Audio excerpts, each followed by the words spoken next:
Hello and welcome to episode 63 of the ABC podcast. My name is Alex and I am joined by Brandon Park Place. Do I want to know where you got this from, or? It's the second most valuable property on a regular Monopoly board. I guess I can't say anything against that because of that one game of Monopoly we played. That wasn't a regular Monopoly board. Yeah. That was quite a game. Even though I came in like the last 45 minutes. Best game of Monopoly I've ever played in my life. Well, yeah, I mean, if you only played 45 minutes of it, then I would understand There's that too, why. but also like what ended up happening because of it. Oh, yeah. That was ridiculous. If I had died that day, I would have been so happy. Like, I would have died happy just because of what came of that. Well, I'm glad. I didn't die that day. Well, yeah, that too. What's up? The usual. Yeah. Yeah. Literally, like what you said to me about 30 minutes ago. Yeah.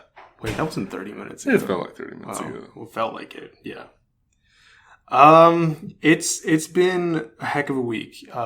We recorded the last episode on Sunday, and today is Friday, so it's like an exceptionally short time between episodes, but it's been jam-packed with action. I believe that, yeah. So, me personally, went out of town for the 4th of July holiday in the United States. It is, anyway. Captain America's birthday. Yeah, exactly. And so I have an aunt and uncle who live in Nacogdoches, Texas, which for those non-native Texans, it's about 2.5 to 3 hours away from Houston. So not too bad of a drive. It's actually the oldest town in Texas. That's interesting, I guess. So yeah, I got there on Monday afternoon, had dinner there. It was lovely. Then Tuesday, which was the 4th of July, we went out to Lake Nacogdoches. My uncle owns a boat. So what's the name of the boat? They don't have a name, actually. Don't have a name of the boat, really? Yeah. Okay. Mm-hmm. So went out there for about 5 hours. My aunt, Robin, my brother, and me all got sunburnt, which was no bueno. I wasn't too bad. It's kind of just my shoulders. They still hurt a little bit, but it's not that big of a deal. My brother got it pretty bad because he's a lot darker skinned than I am. He usually doesn't get sunburned, but we were just out for so long and it was just a really hot day. So he got it pretty bad and didn't take it very well. But what really happened there was he and I went tubing.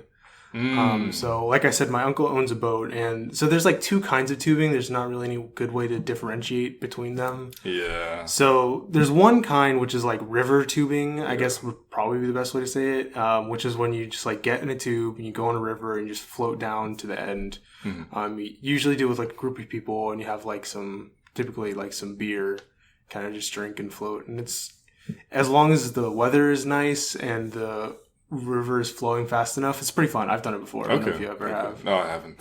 It's a pretty fun time, especially if you get to do it with a good group of friends.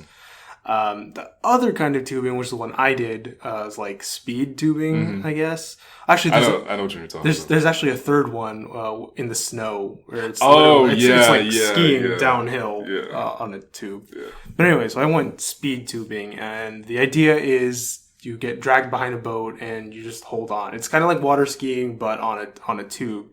So the word tube is gonna have no more after this.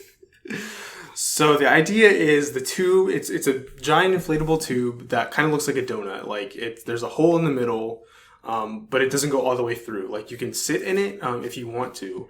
So the first time I got in, I tried to do that. I tried to just like sit on my knees and have my legs crossed behind me, but I was too big for the hole. Like my legs started getting cramped after a while. So I tried to switch and like sit cross-legged in the hole. But that was a bad idea because every time the tube would come off the water and hit it again, it would hit me in my crotch. And that was pretty, I mean, it wasn't the worst I've ever been hit down there. Yeah, but you don't. Several times, pretty hard. Yeah, that was very fun. So finally, wait, hold up. Are you gonna be able to have kids? Yeah, I'll be fine. Okay. So finally, I did the third method, which was just basically laying across the tube and holding on. Oh my gosh. And, that was like the most effective, but it was also the most painful. Yeah. So, I have my arms stretched out. My hands are starting to hurt from holding on. My shoulders are starting to hurt from being there. Yeah. And because of the hole, your back is like curved in a lot. So that started to hurt after a while too. So basically I'm just like in pain the whole time, but I know that if I let go, that I'll go flying, that'll hurt. And I know if I tell him to stop, my brother will be like, oh, you're so weak. Oh, why couldn't you hold on? So I was like, just, what, I'm just going to do it until they either decide to stop or I get thrown off. And eventually I did get thrown off and I went flying. I wish my brother had been recording it, because I'm sure it would have looked spectacular. Unfortunately, along with that came a significant amount of pain. So basically, as soon as I hit the water, I got the wind knocked out of me, which was not fun. But then as soon as I kind of, got back up to the surface and kind of collected myself, my back was in a huge amount of pain. So after that, we went home. I kind of just laid on the couch the rest of the night, took some Tylenol, and the next day my back was still hurting. So I went to the chiropractor. He did his, thing, and then they got me a chiropractic massage, which is the first time I've ever gotten a professional massage, and it hurt like the dickens. Yeah, it does. I got another one today, which hurt even more, I think. So, yeah, overall, not great. Other than that, it was a pretty good 4th of July. I'm really big on holiday traditions, and for the 4th of July, I have two main traditions. The first one is to watch the Coney Island hot dog eating competition. And the second is to watch the movie Independence Day. Okay. Before you say it, no, we did not watch Independence Day Resurgence. Never watching that movie again. I've never seen it. I feel like one day I'll see it, but I may need to be under the influence of something. Yes, I was about to say, I suggest you have plentiful amounts of alcohol in hand. I'm not going to say anything to that. Okay. But so that's always a good movie to watch. Yeah, I enjoy that movie. Welcome to Earth. Yeah, exactly. So I got to do both of those things. So as far as that was concerned, it was a good 4th. We didn't get to do any fireworks, unfortunately. That was like half the reason that I felt like driving all the way up there, because I thought they were more lenient than they are here in Houston, but apparently not. I think they're under like a fire watch, and that's why I think normally they are allowed to do them, because they, like, we saw a bunch of stands and stuff. So, it was kind of a mixed bag overall. Oh, and then after all that, I still had to move out of my apartment. So with my back being in pain and everything, I was, all day yesterday, lifting boxes, lifting heavy furniture. Dang, I'm sorry.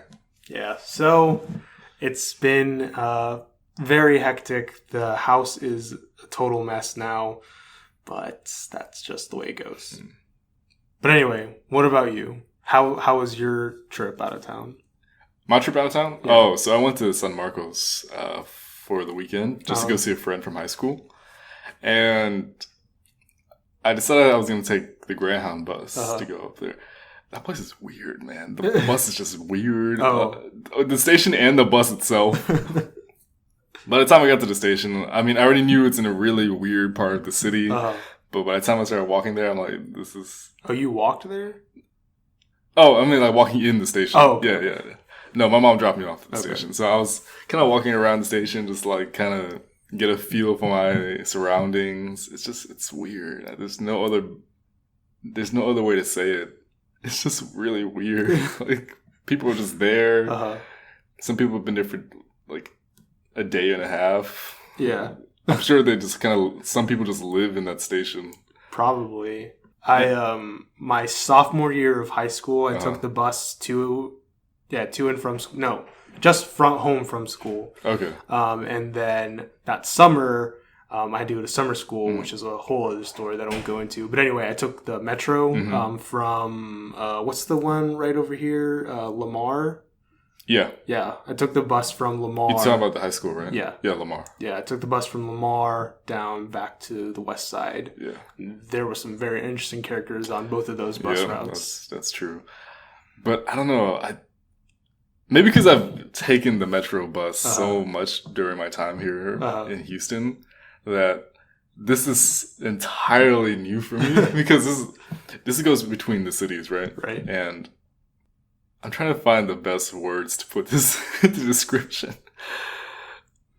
I don't know. I really can't. And then my bus didn't leave till almost an hour later. All the passengers were pretty agitated at that point.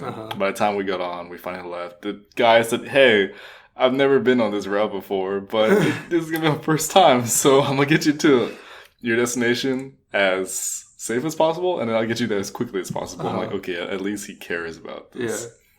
Yeah. And so my bus had to go... It didn't go straight to San Marcos. It had to go to Austin first, and then from Austin it was to San Marcos. Okay. So the bus ride was fine. I mean, there was some traffic, and really about it. I mean, I just kind of read. I took a little nap. Looked around like outside the window to see the view. There's a guy like across the aisle from me who he slept in the weirdest positions. Like he put his pillow in the seat in front of him and just kind of like rested his head right there. Yeah. He made a sandwich while he was on the bus. Like I was reading my book and then I look up and he had pulled out a loaf of bread and a jar of peanut butter and he just started making a sandwich on the bus. That's awesome. It was weird. And then I noticed the time and I saw that, oh my god, I'm going to miss my connecting bus. And I ended up missing my connecting bus. No. And then this guy who was going to the same place as I was, he got super mad. He started cursing out the bus driver. By the time we entered into the bus station, the bus had already left. So he was raced up to the front saying, "Hey, let me off. Let me do this, blah, blah, blah." Then this one lady who was sitting in the front, she got up. She got mad that he was all up in her space and shouting. So they started shouting at each other. And they started pushing each other. And I remember just watching them, and most people were like a little bit horrified and were just trying to get them to stop. And I was sitting in my seat, and I still feel really bad about this, but I was just so fed up by people at that point that I pulled out a granola bar and I started watching this happen. And I thought, oh my god, like really, like this is the big takeaway I'm going to take away from this experience. And I know morally I should have done something to help them. But they were being so unreasonable, and I just did not have the energy to kind of get in the way that I just watched it go down. And then luckily the people at the bus station, they got on board, told them to chill, like if you keep doing this, we're going to call the police and everything. And eventually he just got up and just like kind of started cursing. He walked in a circle, he was just cursing everything. And then so I talked to the people at the bus station. They said, "Oh, we're really sorry. You know, we'll get you a taxi to take you to San Marcos." I'm like, "Oh, that's cool." So I waited. They brought me a taxi. Turns out there were 3 of us that needed to go to that bus station. So 3 of us had to go into the taxi. Oh, no. Man, there was just some really weird passengers. The guy just kept talking the whole time. Did they smell? No. Okay. Luckily he didn't. I mean, obviously I could tell this guy one of them was kind of homeless, though. He had like 3 humongous duffel bags. And he started talking about, like, living in Houston and everything. At one point, he started talking about the government. I'm sorry. He started talking about the government. He said that. And the whole time, I'm still reading my book. And, like, the book I was reading was by Dr. Edward Shree about love and responsibility and men and women. Could not be as far away from what I was experiencing in real life as possible. And then so I finally made it, and my friend came to get me. It was cool and everything. I got to see Texas State, got to look around San Marcos and everything. Oh, okay, so the big takeaway I took away from the weekend. So Friday night and Saturday night, she was invited to a party, to parties, and she invited me as well. And I thought, okay, I'm not really a party person, but, you know, I might as well. And plus, I can finally experience what it's going to be like to be at a public school party. It sucked. Oh, yeah? It sucked so bad. Part of it was kind of what you see in the movies and TV, but... Yeah, you know the characters who are always, like, in the dark corner holding the cup? I was that person. I was that character. And then the whole time I'm like, this sucks. Like, I don't know why people come to these things. First thing off the bat, what really turned me off about the parties were there was no food or no snacks. No. And I thought, that's dumb. Like, why would you do this? And obviously I thought, okay, all of your money went to alcohol. You noobs. Second of all, I realized I was the oldest person in that party at 22, and everybody else was like 20 and everything. I'm not naming any names, okay? Uh-huh. Underage drinking, but I could easily tell I was the oldest person. The music was bad. The music was loud. I don't know. And then it suddenly kind of hit me. I'm too old to be doing this. I really haven't had a revelation like this ever until I think that point when I realized I'm way too old for this. So by Saturday night, I thought when we went to the other party, I'm like, okay, maybe I actually took the effort to talk to people. And I already got to know a couple of her friends. They were really cool. Uh-huh. So I did, and it was okay until like maybe around 11:45-ish, and then a lot of people kind of got really buzzed or really drunk, and I was fine, and I drank as much as everybody else. So either I'm more tolerant than I actually knew, or they're just super lightweight, or I just wasn't drinking enough. But I was like one of the few remaining sober people, and I thought, this is great. And then everybody was like, hey, let's go to the pool, because where we were at was like this kind of apartment style complex that was owned by the school, and it basically functioned like its own apartment complex, though. And I thought, no, it's like almost gonna be midnight. I'm pretty sure the pool isn't open at this point, but I thought, fine, whatever. And so I kind of helped herd all the people there. And then just a bunch of drunk college kids at a pool with me kind of just like paddling my feet in the water. And I'm like, oh God, this sucks. So what I did my whole time there, I just kind of, oh gosh. I was rewatching episodes of SpongeBob at the pool.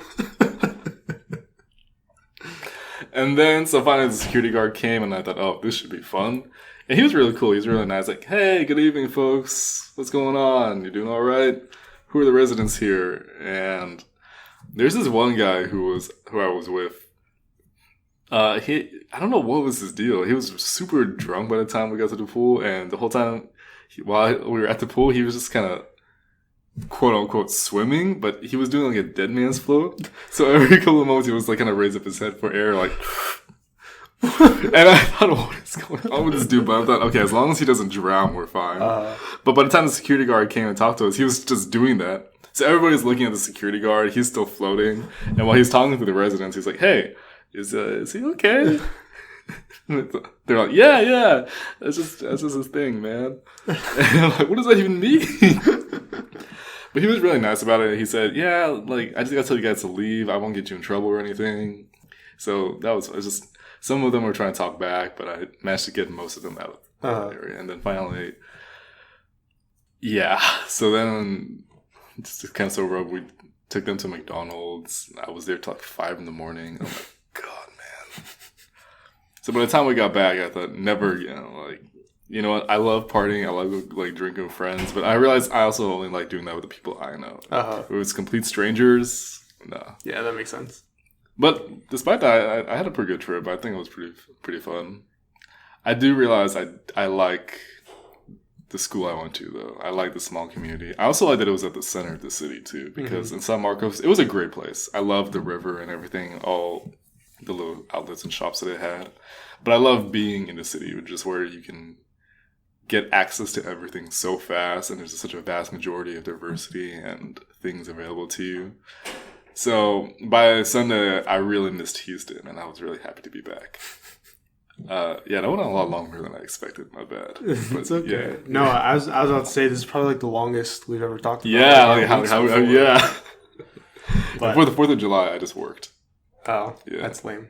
Yeah, I was going to have the day to myself, but everybody was like, hey, can you take this shift? Can you do this? Can you do that? I'm like, of course you guys would come to me for this. Well, but you made mad money. No, I didn't. Oh, really? Yeah. Oh. Well, at least you made some money. A little bit.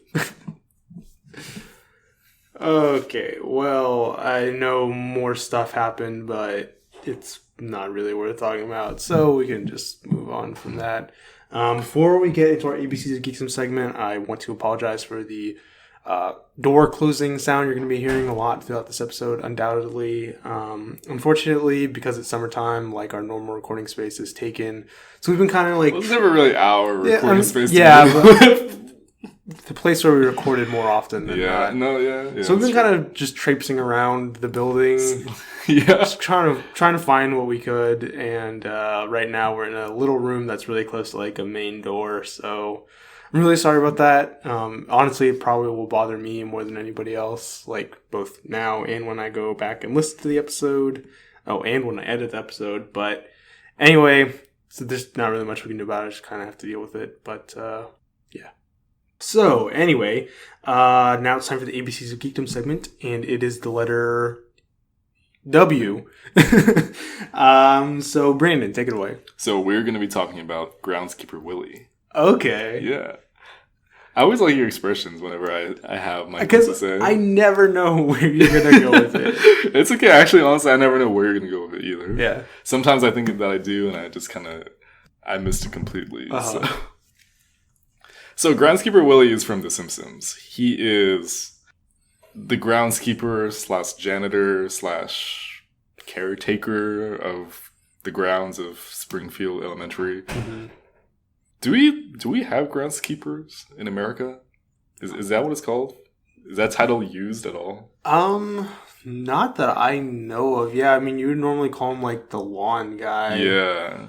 And Groundskeeper Willie kind of does everything. Yeah. He's the handyman. He's just the maintenance guy. Mm. He's the carpenter. He said he's the lawn guy. Yeah, I never really thought about that. So, Groundskeeper Willie's real name is Dr. William McDougall III. You okay? Yeah. I'm fine. And like I said, his job is to supervise the children of the school during recess and clean the halls. He's from Scotland. Where in Scotland, it's never really been verified because he always kind of says different locations, and a lot of his stories and accounts are contradictory to each other. So I really don't know where in Scotland he's from. And a lot of the creators don't know either. And you can always recognize him by his red hair and his thick Scottish accent.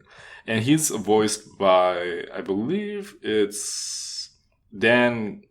I always forget how to pronounce his last name. Castanella. Castanella? I think so. Really? I think... I don't know. That's the way I always say it, but whenever I look at the letters, I always get a little bit intimidated. And I assume it's something a lot more... Yeah. There's a lot more to it, but... Yeah, if you say it, then I'm good. I have someone to back me up with that. I don't even know where to start with Groundskeeper Willie. He has so much to him. I mean, like, I would say his most distinguishing trait is just his Scottishness, which I know is, like, weird, but, like, it's not... Because it's not just his voice. Right. Like, almost all of his, like, dialogue or, like, really memorable jokes are about, like, Scotland. Yeah. And, like, he's just, like... He's Scottish. Like he takes great pride in that. Yeah. A lot of pride in that. And you can kind of say like he's like the stereotypical angry Scots guy. Yeah. And that's kind of, you know what I like about The Simpsons is that they take those stereotypes, but they don't use the stereotypes like to kind of spread more, I guess, what's the word I'm looking for? Ignorance about them. Like they know like these are stereotypes and these are caricatures of people, but they make it work. They never do it in a way that's super, super offensive. Like with Apu, like it's straight up stereotype. You know, right. Indian convenience store like owner, everything. He has a wife. He has 8 children. But it somehow it works. Like and they never push it to the limit about you're gonna want. It's offensive. Yeah. Like, they make jokes about it and everything. Sometimes, like, when they talk about religion, they always kind of go to Apu whenever it's like, stuff. And he always tries to shoot them down, like, don't bring me into this.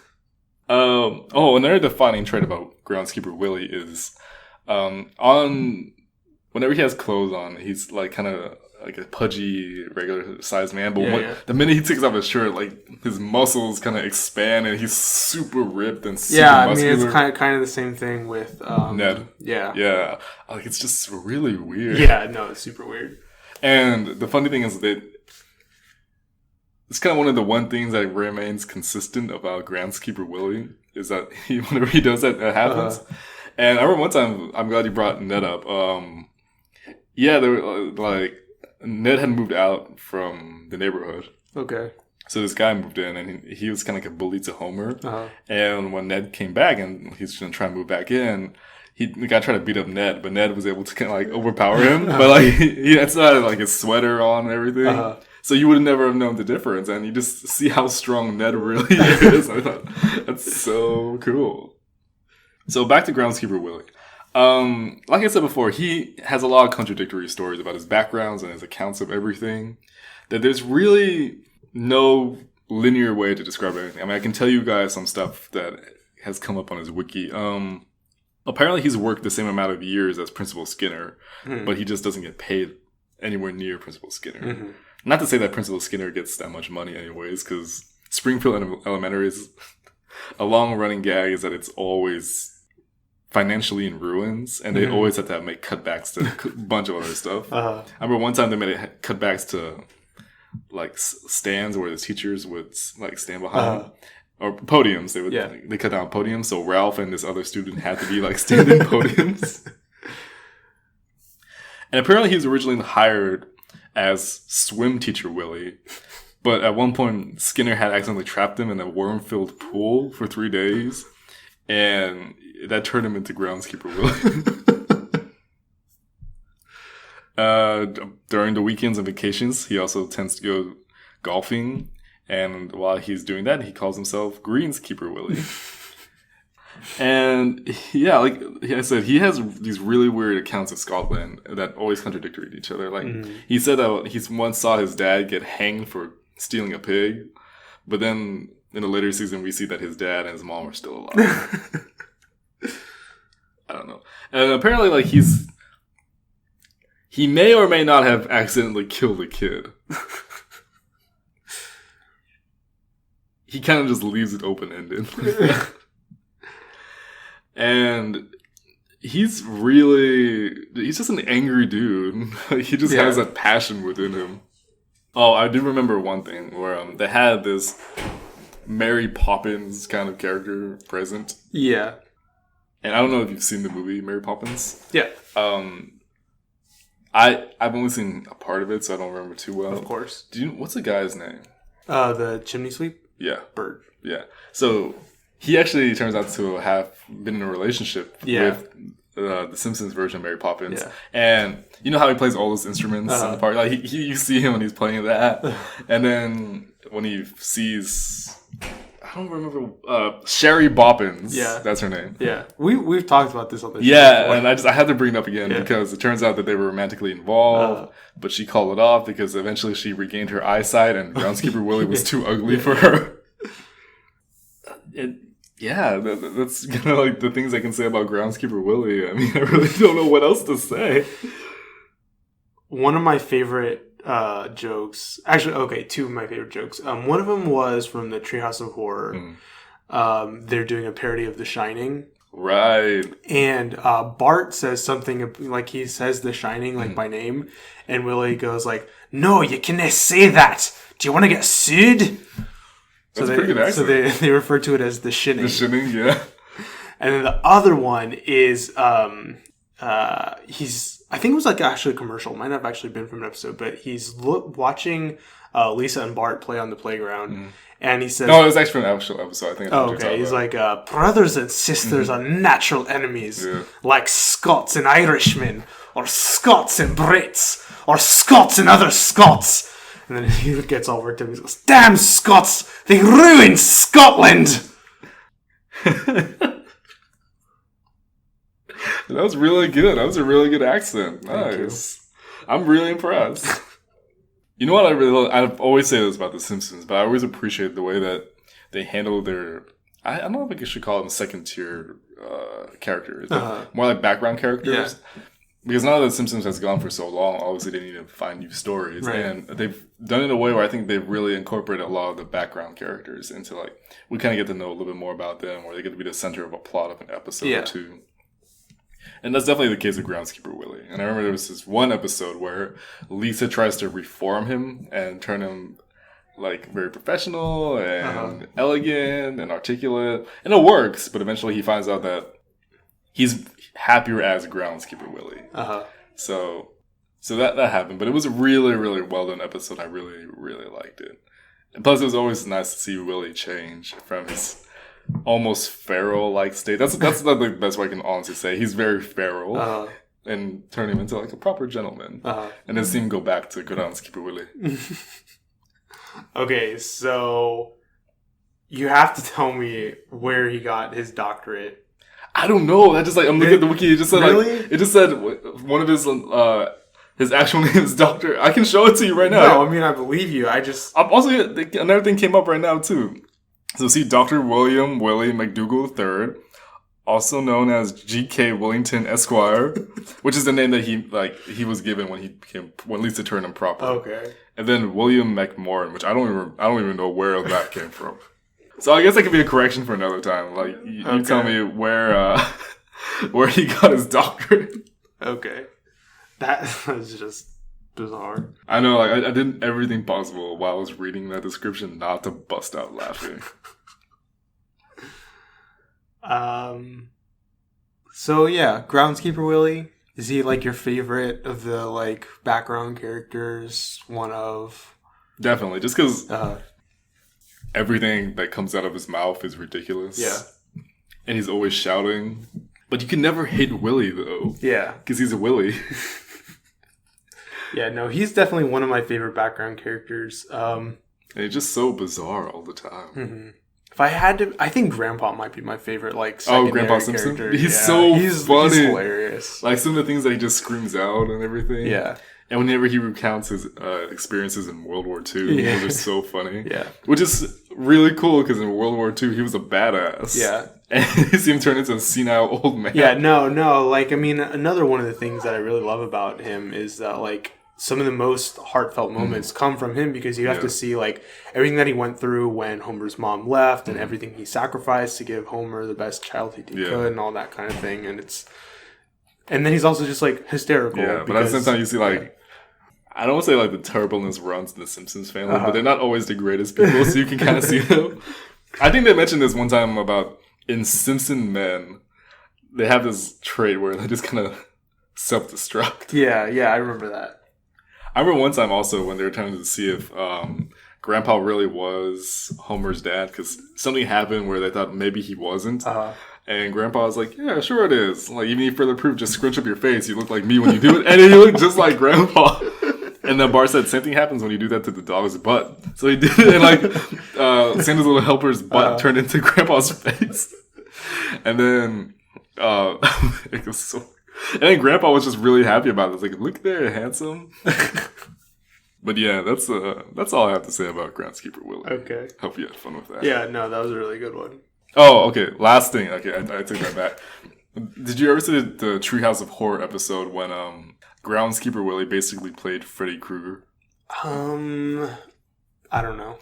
So, in the basis of that story, it was snowing one day, and there was a parent-teacher conference, whatever. Yeah. And then so they go, and it's really cold. Homer is like, oh gosh, like I want to turn up the heat. And then he sees a thermostat that says, do not touch, comma, Willie. And Homer reads it as, do not touch Willie. Good advice. And he turns the thermostat all the way up. And Willie was napping by, like, the boiler, right? The boiler? Or the furnace? I want to say it was the furnace. It looked like a stove, though. Which I don't know why that was Either way, he gets burned alive. He's running around. He's trying to find different ways to extinguish himself. He gets a fire extinguisher. It doesn't work because, ironically, during the meeting, Skinner's just telling them, yeah, we have to cut back. So the fire extinguishers don't actually have anything in them. And so he comes in, he yells, like, help me. And then Skinner is like, hey, wait your turn, Willie. For God's sake. So Willie just, like, while he's on fire, just sits down and waits. And they're still having the meeting, and finally, like, he gets burned alive. So all of stuff is a charred skeleton. And he said that he's going to curse their children. So throughout the whole story, like, the kids of Springfield Elementary are dying because Willie is going to their dreams. And it's funny because he's wearing, like, the hat and the sweater of Freddy Krueger, but instead of the claws, he has his rake. So he's, like, attacking with his rake. That was really funny. A running gag is that in the Treehouse of Horror episodes, Willie has to die. Like, it's almost I don't think they do it anymore now, but in the past, he always died whenever he appeared on those.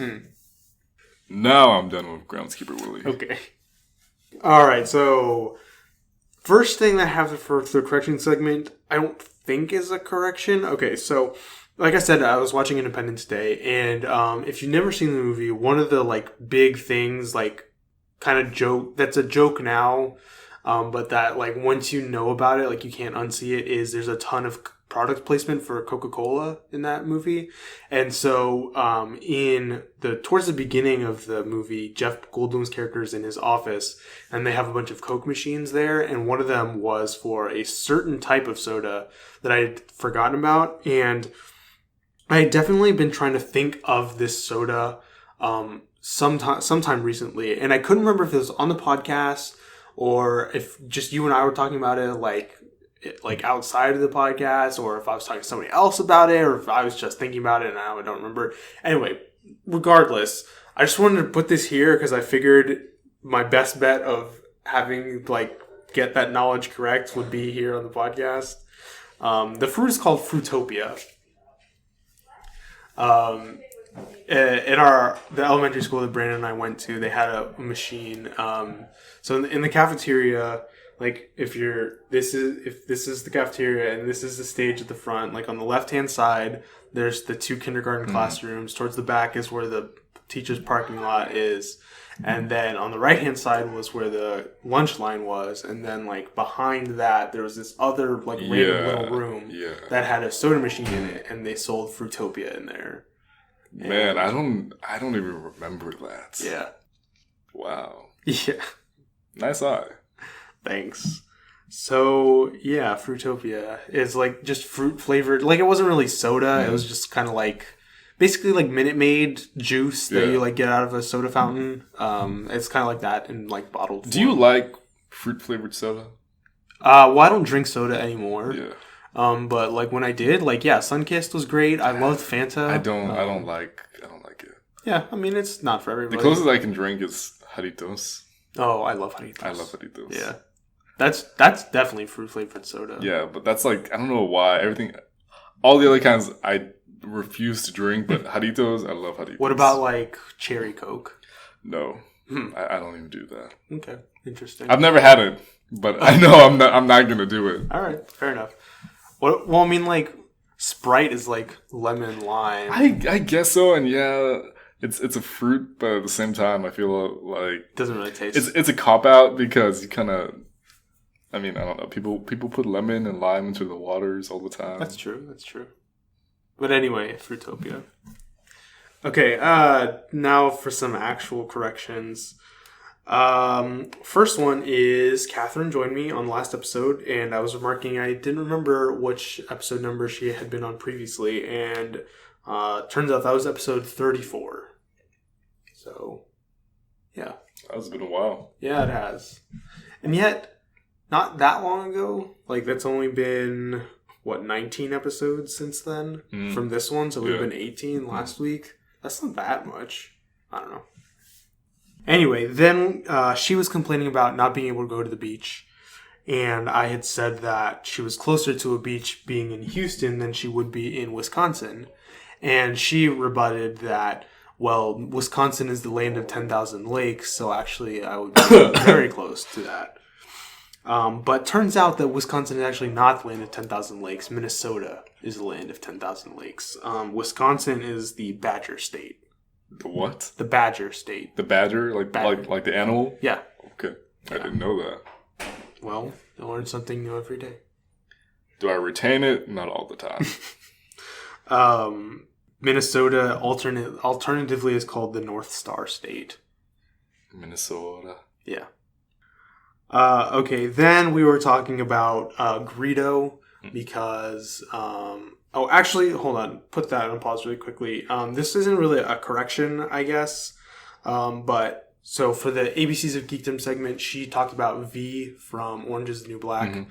And I asked her if she thought that Orange is the New Black is the best Netflix show. And she said, possibly House of Cards, between one of those two. Okay. And I was thinking about it, and I love House of Cards. Like I've said that a bunch of times. I super love that show. But Stranger Things is really freaking good. It is. So, it really is. I don't know, man. Like, that might be the best Netflix show. Yeah, that's a hard one. Yeah. Yeah. Anyway, so back to Greedo. We were talking about him because we got salt and pepper shakers of Han Solo and Greedo in the last Smoker's Bounty box. And I was talking about how I didn't really know too much about Greedo beyond what was in A New Hope. So I'm going to quiz you real quickly. Do you know Greedo's species name? Rodan. That is correct. From the planet Rhodia, I think. Mm-hmm. And according to Wikipedia, as far as they had in there, he didn't have a family. He was on his own. Just kind of solo bounty hunter. Yeah. Maybe solo is a wrong choice of words, but you know what I mean. He actually makes an appearance in The Phantom Menace. Yeah, I was reading about that. I think it's a deleted scene, though. That because it did mention that he gets into a little scuffle with Anakin, and I've never seen that before. I only own the VHS of Phantom Menace, and they don't ever include deleted scenes on those.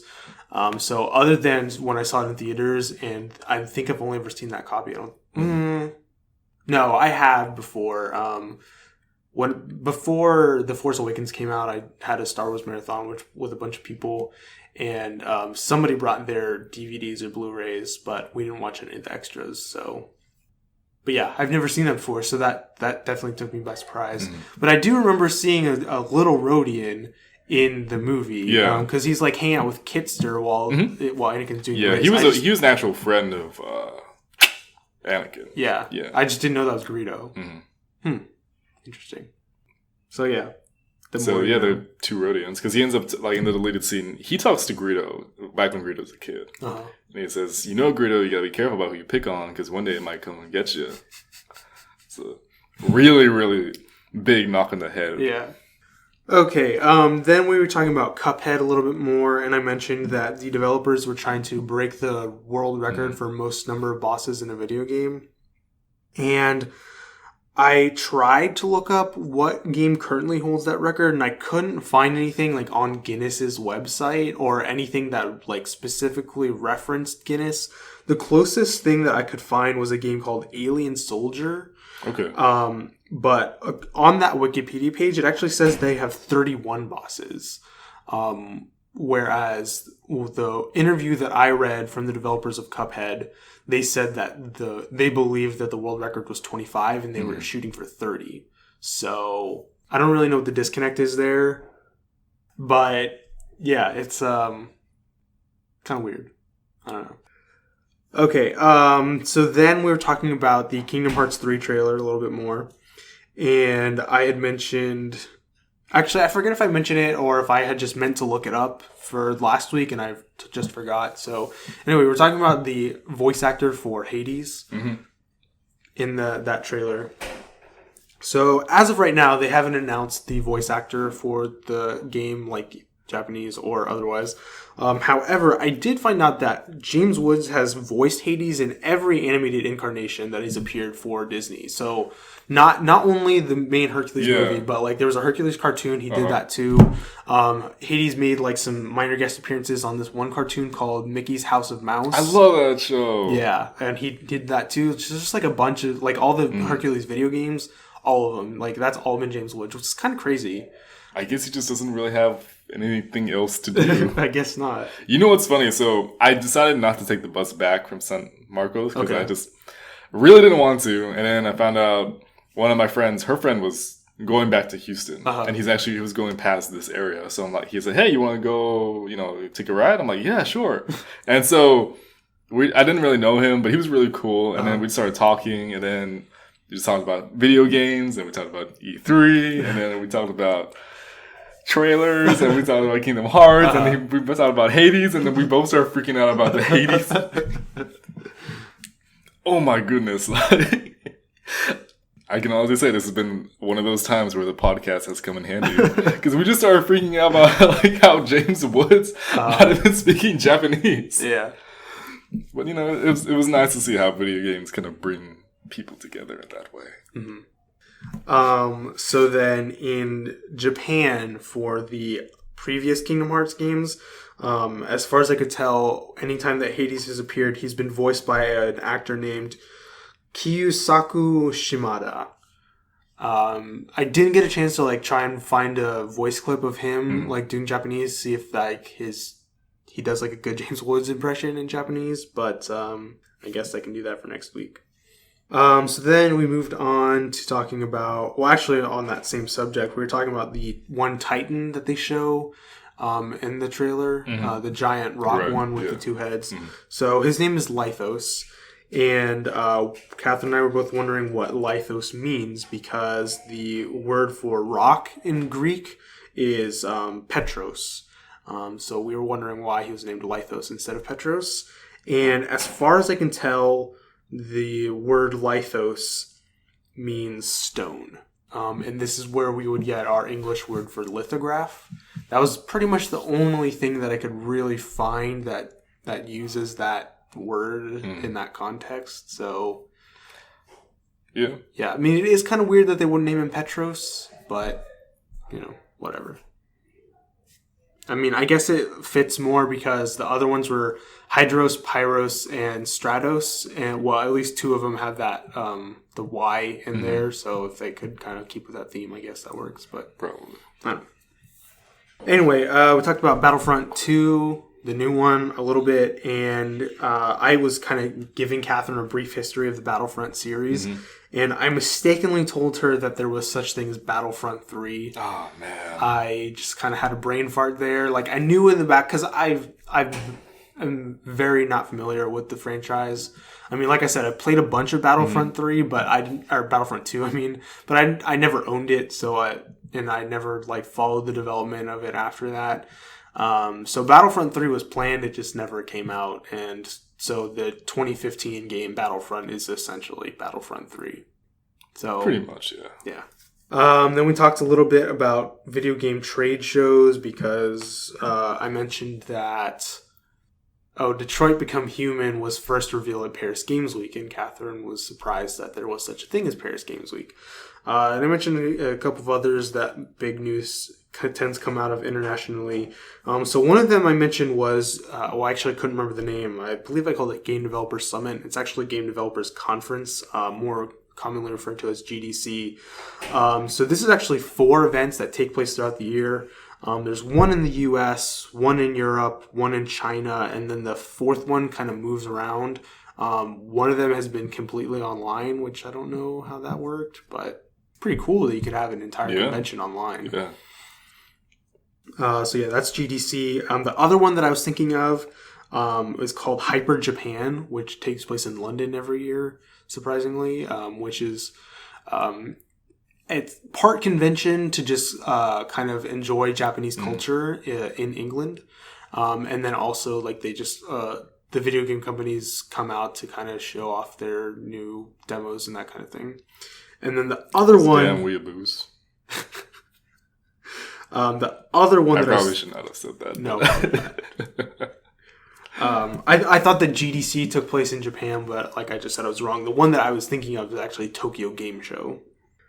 Then we talked about Mario and Rabbids, and Catherine was asking me about the original Rabbids, where they came from Rayman, and I was talking about some other Rayman games, namely Rayman Origins and Rayman Legends. So Rayman Origins came out November 15th, 2011, and was followed by Rayman Legends, which came out September 3rd, 2013. I own both of those games, but haven't played them. Moving on, we talked about Aaron Taylor Johnson a little bit. It had something to do with Quicksilver. Because we were talking about the Dark Phoenix movie, and I talked about how Evan Peters is confirmed to return as Quicksilver for that movie, and she was saying, I hope he doesn't die like Quicksilver does in Age of Ultron. And then she kind of told me a little bit of his backstory. So he is currently 27 years old, which is still... like boggles my mind that he's only 2 years older than me, and he already has a wife and 2 kids and a very prolific acting career. Come on, don't say it like that. Why do you have to bring it up like that? I just calls him like I sees him. Oh, okay. The other thing that I learned while I was looking this up is that he's British. Yeah, he's British. which I don't know why it still surprises me at this point, but it always does. I know, right? Finally, she said that his current wife, Sam Taylor Johnson, she called her Sam Taylor, but at the time when they met, she had been married. Actually, I don't know if she was married at the time or if she had been previously married. Point is, at some point prior to now, she had been married, and her name was Sam Taylor Woods. Okay. And it's not just Sam Taylor.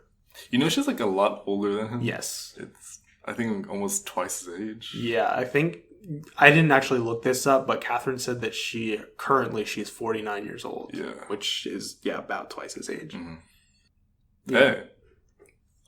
I'm not judging. I just remember like seeing that at one point. Yeah.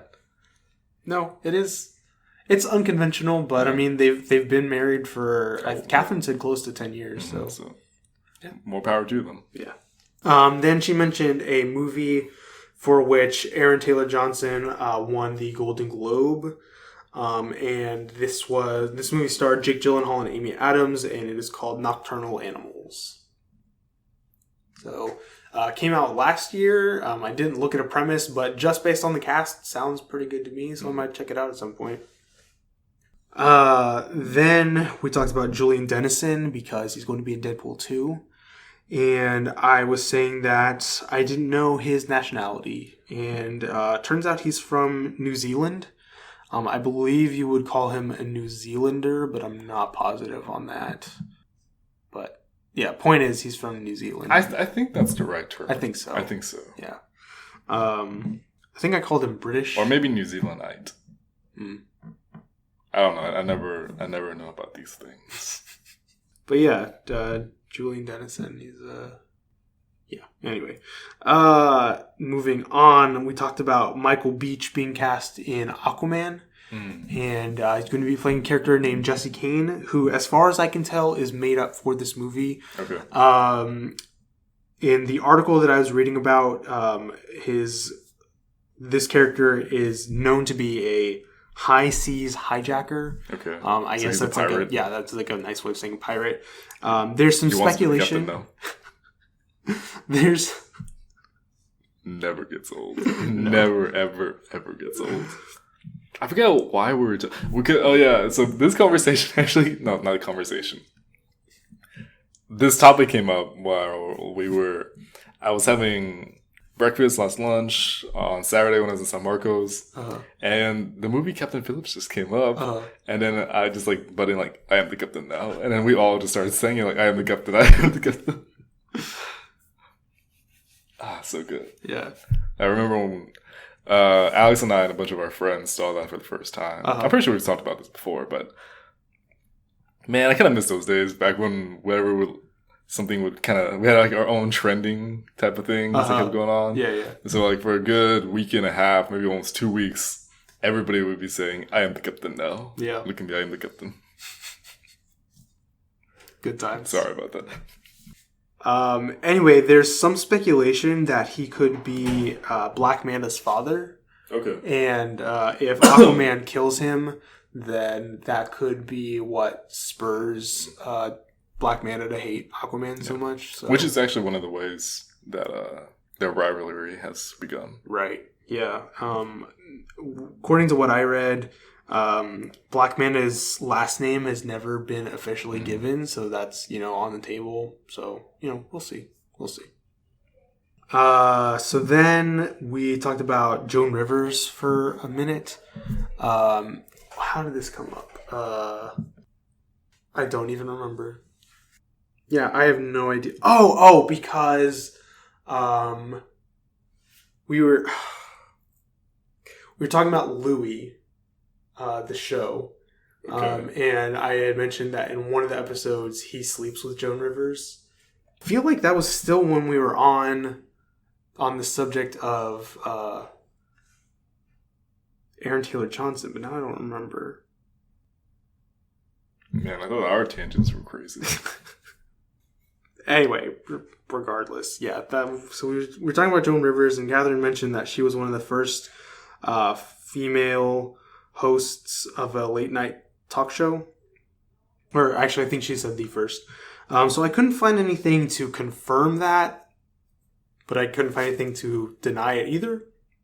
I found something that made it kind of sound like it, so we'll go with that. But Catherine also said that she believed that she took over for Johnny Carson after he retired. That's actually not true. So she worked on the Johnny Carson show. She was what was known as his permanent guest host. I guess that's like if he didn't feel like coming in one day or if he needed a vacation or whatever. She was the one who they would bring in to take. Oh, thank God! I've never had to do that before. Although I have thought about what happens if one day that Alex he's sick or he can't do the podcast and he really needs an episode. What if I have to do the hosting? I mean, you could do that while I'm on my honeymoon. Oh my goodness! Oh my God! Or not. Totally just changed what this show is. Okay, well, we can talk about that later. Anyway, so she was his permanent guest host, but then she was kind of having some issues with the executives at NBC, because she got her contract and it wasn't like what she wanted. And so she tried to kind of push back, and they kind of pushed back at her. And then Fox, which was a relatively new TV network at the time, they came to her and made her this offer. Hey, we want to give you your own late night show. And so she left NBC and didn't tell Johnny Carson about it. Apparently they had been really good friends. She considered him a mentor and father figure. And she left without telling him. He found out about it from a press conference held by Fox, not by her, and he took it really hard. He didn't ever... according to her, he never talked to her again after that. It's kind of crazy, but well, that's show business, I guess. It's never going to happen to us. Yeah. Don't worry about that. Even though I've been on 2 other podcasts since then, it's okay. Okay, so then we talked about Ron Howard replacing the directors of the Han Solo movie. Right. Do you have any thoughts on that? I think it's a fine choice. The only works I know him from are The Da Vinci Code and Angels and Demons. I didn't see Inferno, but story aside, the way that the films were done, I think they were actually pretty well done, visual wise, cinematography wise. So he knows how to work a camera and how to present the images. Mm-hmm. Story, I really don't know about that because, like I said, those came from books that were not his original idea, mm-hmm. and he had to adapt them into a film. But the way he adapted it, I personally had no problem with. I mean, I've read both Angels and Demons and The Da Vinci Code. I mean, they had their flaws, but overall they're entertaining. And I think, the best thing that he can do is at least talk to the previous directors. I know that's probably the best way to, whenever stuff like this happens, that's the best way to kind of go about a film. Mm-hmm. Because it's always hard to come into a project that's not your own. Mm-hmm. Because it's very easy to kind of just take it in and say, okay, this is what I'm going to do. But when you see the original vision that they had going on for that, I would hope that you would want to have some respect for what was going on at that point. Yeah. And I know, we had discussed about what happened with the Batman movie and Ben Affleck and how that was going down. But the current director right now, he's talking about how he had still kept what Ben Affleck wanted, and he also has been corresponding with him to see, okay, do you think this would work? Do you see this? And so he's taking it onto his own project, but at the same time, he's taking the input of what it originally was. Mm-hmm. Okay, so yeah, I agree with what you said.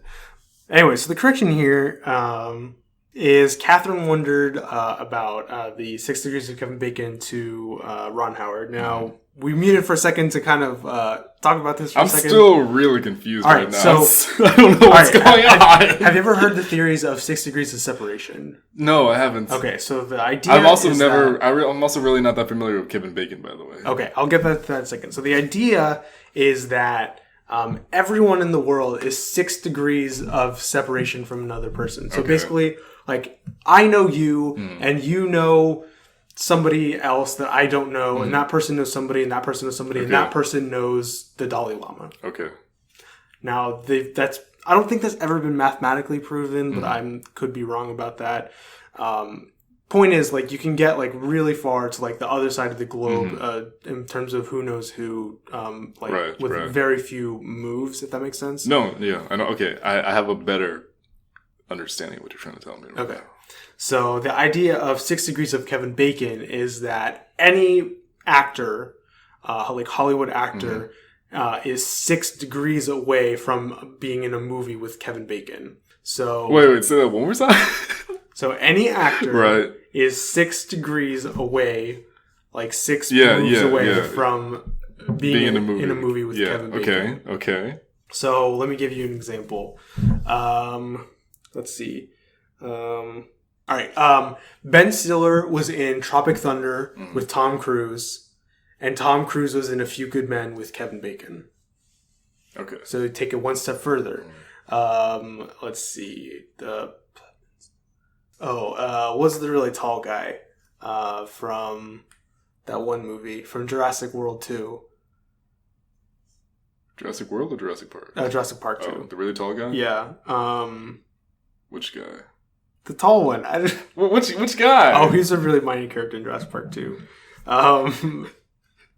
Okay, let me do somebody else then. Let's see. What movies has Ben Stiller been in? I'm so bad. What movies he's been in? Yeah.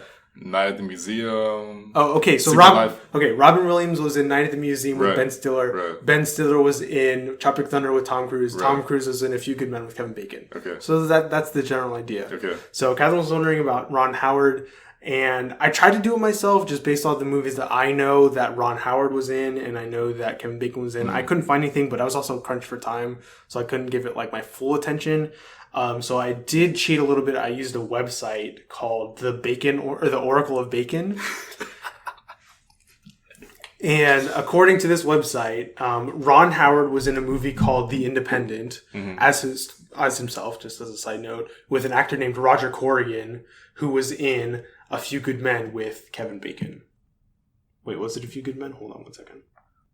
Sorry, not Roger Corrigan, Roger Corman. Oh, sorry. It wasn't A Few Good Men. It was Apollo 13. Okay. My apologies. So, yeah, there you go. There's probably more. Like I said, if I had really been able to sit down and think about it, then I probably might have been able to come up with one myself. But there you go. Still not 100% sure about what happened right now, but that was pretty interesting. I don't know. It's a game that my family and I like to play. Usually if we go out to a restaurant, we're sitting there waiting for the waiter to come bring us our drinks, or waiting for our food or whatever. We'll be name an actor, get Kevin Bacon, and it's fun. I think it's fun. No, it's pretty interesting. Actually, I like it. I like it a lot. Is it just the Oracle of Bacon that confuses you? That was pretty surprising. I'm not gonna lie. Okay, next correction is we were talking about the trailer for The Foreigner, and talking about Jackie Chan and a few of other movies that he's been in, or Western movies that he's been in since then. And Catherine mentioned this one that was a joke between my brother and my aunt, which extended to the rest of our family for a little while. Now, I didn't get a chance to ask them if this was correct, but I believe the movie that they were talking about was called The Spy Next Door. Okay. Now, Catherine had mentioned that this was just a kid's movie. She implied that there was no action. And I haven't seen this movie, but based on the description that I read, it sounded like there would be some action in this movie. So I could be wrong, but it's also possible that Catherine was wrong because she wasn't there. It was this was relayed to her, and this was several years ago, so she might just be misremembering things. But yeah, that's my best guess as to what he was in, the movie that she was talking about. Then we talked about the trailer for Jumanji, Welcome to the Jungle, unfortunately. And so a couple things there. First one is I was talking about the guy who wrote the book Jumanji. So that author's name is Chris Van Allsburg. And then the actor who played the younger boy in the movie, Peter, the actor's name is Bradley Pierce. And contrary to what Catherine said, he is still currently acting. Okay. He hasn't had any major roles in any huge, hits that we would really know of, but he definitely is still around. So good for him. Then I was kind of just giving a brief synopsis of the plot of Jumanji. Please tell me you've seen Jumanji. No. I'm sorry.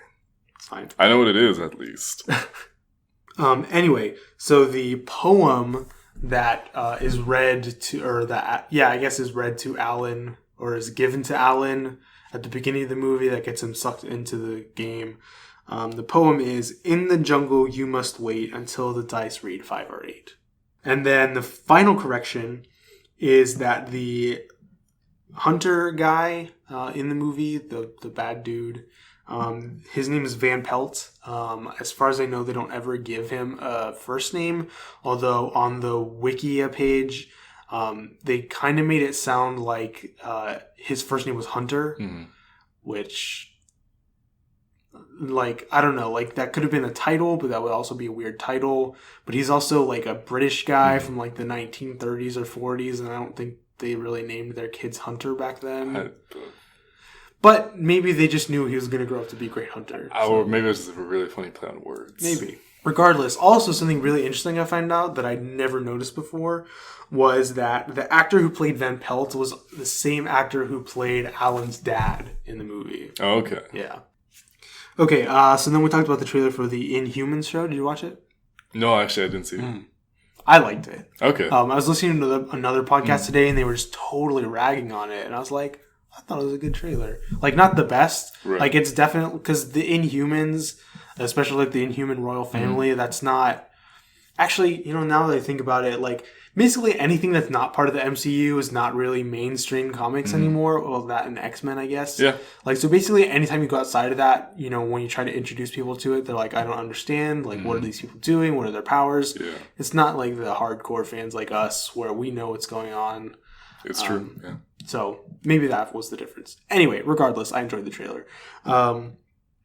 So the actor who played Ramsay Bolton or Ramsay Snow, depending on what time frame you're looking season. at. Yeah. The actor's name for that character and the antagonist in this show, actor's name is Ewan Rayon. I don't know. It's some weird... Actually, I don't even know what his nationality is, but it's a weird name, regardless. So he's an antagonist in the trailer? Yes. Okay. Dude just can't take a break. Nope. I feel like he's kind of typecast at this point. Yeah, it's kind of what happens once you play a good villain. Yeah, no, I mean, he knocked it out of the park as Ramsay, and so now I feel like he's kind of stuck that way. Yeah. Anyway, the character's name in Inhumans is He's Maximus. Welsh. Oh, Welsh, okay. Yeah.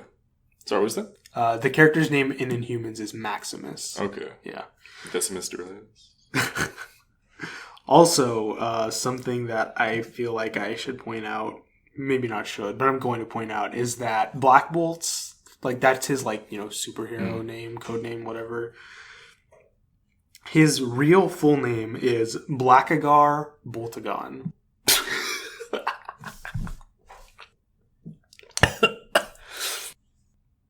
Can I see it real quick? Oh my gosh. Yes, that is actual thing. All right. So all that laughter you had in the beginning of Groundskeeper Willie has transferred over to me at this point. I might... you know what? No, not. You should name your kid that. I'll pitch it to Robin, but I can't make any promises. As long as you make the effort, I'll be fine with that. No. We talk about potential baby names a lot. The one that I'm really pulling for, I forget if I said this on the podcast before, but I'm really pulling for the name Slade. Oh, actually, no. You've said another name on the podcast, but you've never told me about Slade. Yeah. So it'd be funny whenever you need to call him into the room. Slade. Yeah, Slade. Yeah, that's the plan. Oh, wait, like that's still how you address him even when he does something good? Man, if you do that, he's going to grow up thinking that's the only way to pronounce his name. So what's your name? Slade. It's such a cool name. No, it really is. It's a cool name. See, I think my mistake was getting Robin to watch Arrow, because now she knows like what Slade is all about. Like he's a bad guy, and like no, he's a bad guy no matter what. Like he's a little bit more unhinged in Arrow than he is in most other incarnations, but he's like he's a really despicable character. But that doesn't change the fact that Slade is a really awesome name, and he's also a cool character too. Yeah, for sure. But she just gets hung up on the fact that he's a bad guy. So you know what? I got spoiled a little bit about the recent season of Arrow. Oh, I got spoiled a little bit about the recent season of Flash. Oh, really? Yeah. And I won't say what happened. I mean, it's pretty obvious, but Slade has he has something to do with some parts of it. Okay. And I was happy about it because for a long time I was like, okay, I guess Slade's never coming back. Yeah. No, he came back. Yeah, I knew that was going to happen. But they did justice to what they did in season 3. Good. Like, more than makes up for what they did. See, the problem that I have now is that, well, I'm assuming that Manu Bennett is coming back. Like, he appears, because, like, they've flashed back to Slade a few times, but, like, he's always masked and he never talks, just to kind of get around that problem. But anyway, yeah, Manu Bennett comes back. And my problem with that now is that I've seen his penis because I watched Spartacus. Oh, yeah. And now I'm never going to be able to look at him the same way. Why not? Because it's like I've seen too much of him and now I can't, like, take him... Not that I can't take him seriously, I just can't... I bet you he calls it Deathstroke.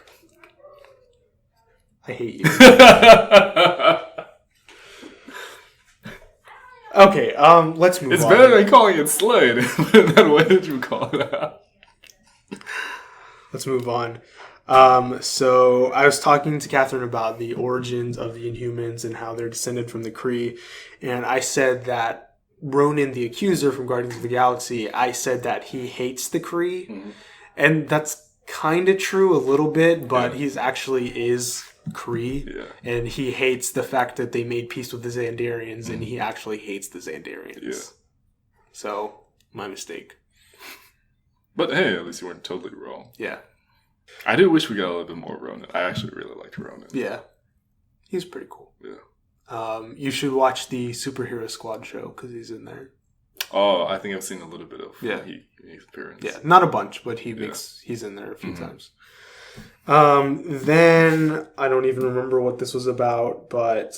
Oh no, it was about... We talked about the Forces of Destiny trailer, and Catherine mentioned that the art style reminded her of a Disney cartoon, which she got... So it's a 2-part name, and she got the parts mixed up. Anyway, she said Jake Long American Dragon, but it's actually American Dragon Jake Long. And then we talked about the upcoming reboot of the Saw franchise. Oh, yeah, that's a thing. Yeah.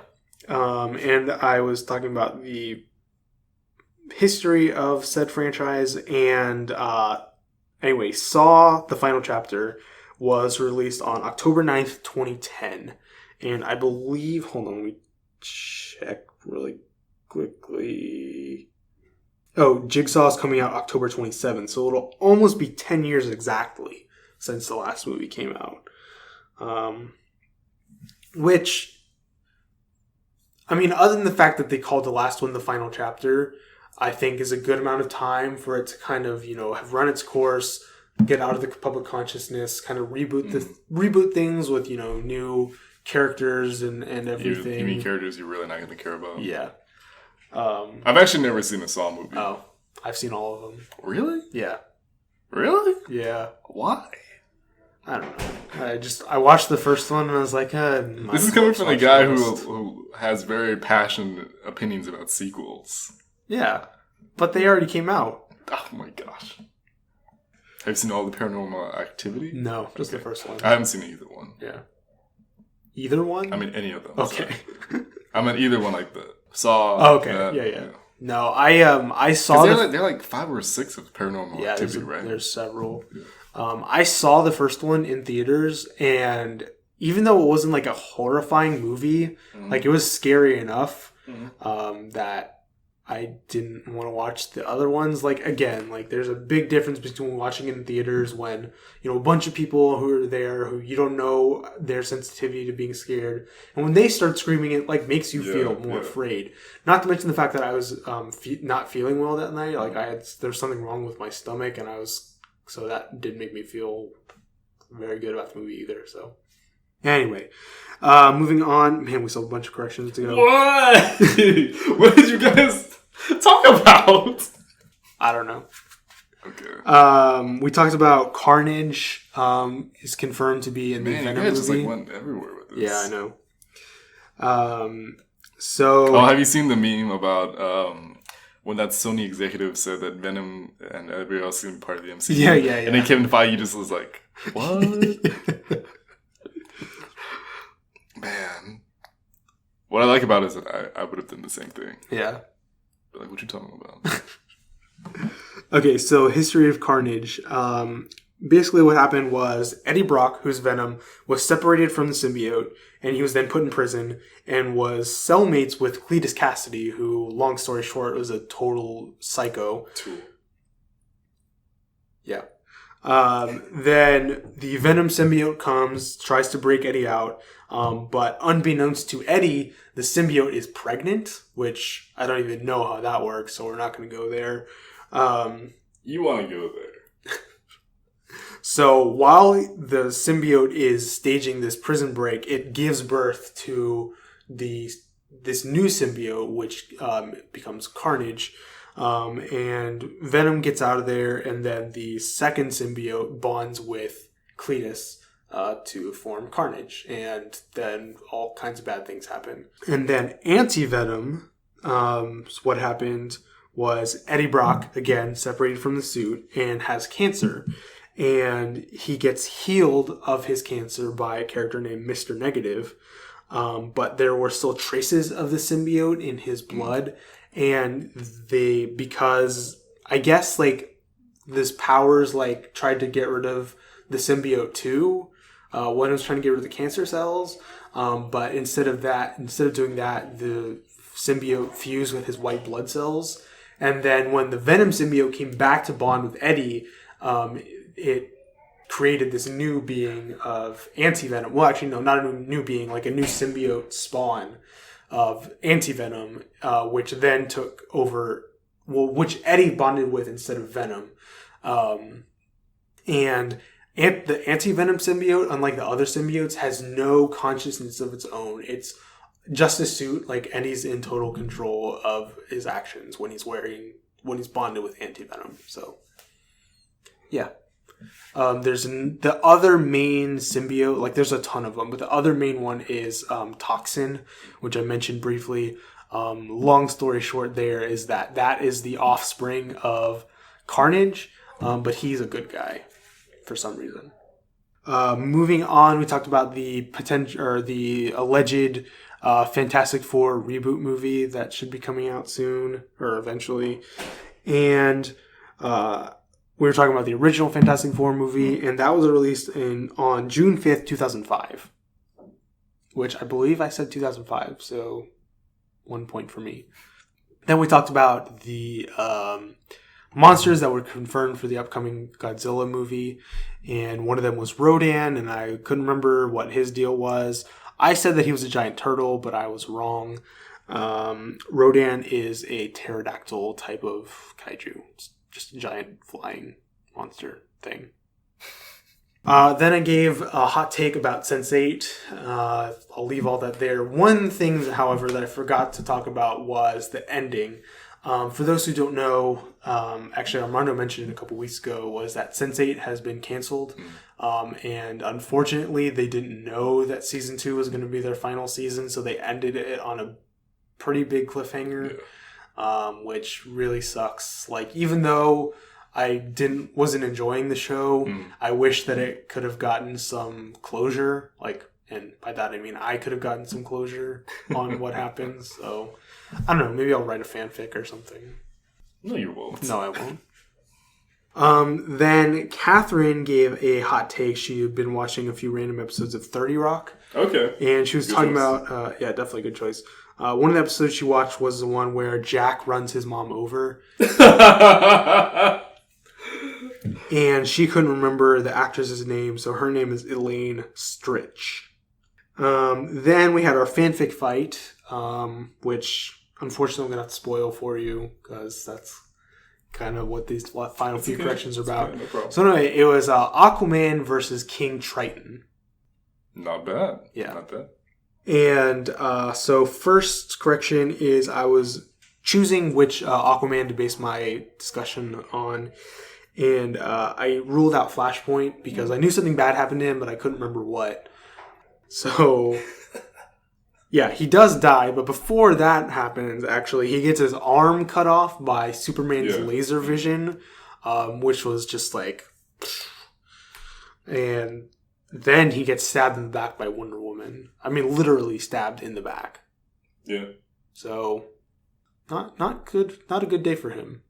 The video that I was watching to find that out also showed the part that I totally forgot about where she uses the lasso of truth on Shazam to make him change back into the kids, and then she murders one of the kids. I was like, holy crap, that was so brutal. Yeah. It's a brutal movie. I know, but yeah. Anyway, then I mentioned the meme / screenshot of that one thing where they show Aquaman where he's like trapped by one of the soda 6-pack holder things. And I tried to find the origin, like where that came from, and I couldn't find anything. So I don't know where it is. It could be fan art, honestly, like just like really good depiction of that like kind of 1950s art style. I don't know. Then I was wondering, I didn't know how fast Aquaman could swim. So I found a bunch of varying answers, like a lot of comic book powers. It kind of just varies from writer to writer or storyline to storyline. Basically, just kind of how fast they need him to swim. The most consistent one is about 150 knots, which is approximately 175 miles per hour. However, higher ends of his swim speed, one time he was recorded going 10,000 feet per second, which is approximately 3 kilometers per minute. And then going even higher than that, he once outswam a fighter jet that was headed to some island to like bomb or something. The jet was traveling at Mach 5, and he beat it to the island to stop it from doing something. Oh my god. Okay. Yeah, and then also just for reference, because I said that I thought that his top speed was like the speed of sound. Just for reference, the speed of sound is 340.29 meters per second, which is 1,125 feet per second, which is 676 miles per hour. And then final correction for this episode is that I said... I was mentioning that I thought he could go at the speed of sound underwater, and then I was curious, what would an underwater sonic boom sound like? And as far as I can tell, it's actually never been achieved.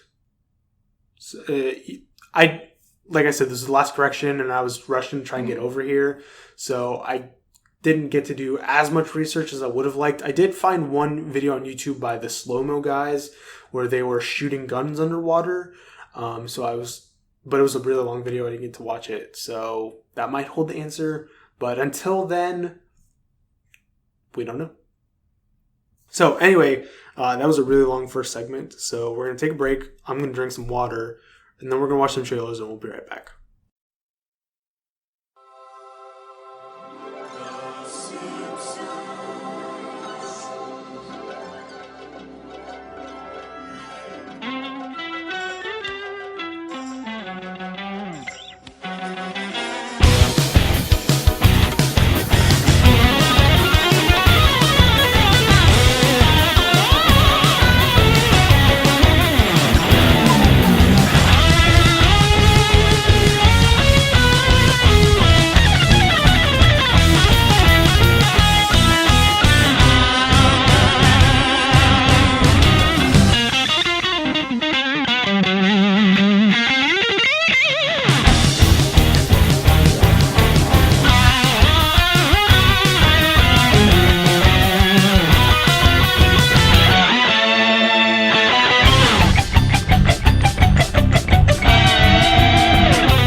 Okay, we are back.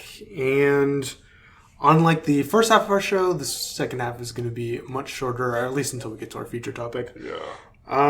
But we do have a handful of trailers to talk about, so we'll go ahead and do that. So first thing we watched was the newest trailer, and by newest, I mean it's a couple weeks old at this point. But the trailer for Game of Thrones Season 7. And oh my goodness, this looks amazing. Right. I'm so excited. Almost 1 week. Yeah. It'll be like 8 days, Yeah. 9 days. Yeah. I can't wait. Mm-hmm. It's coming. Yeah. It's going to be Winter. here. Winter Yeah. is coming. Yeah.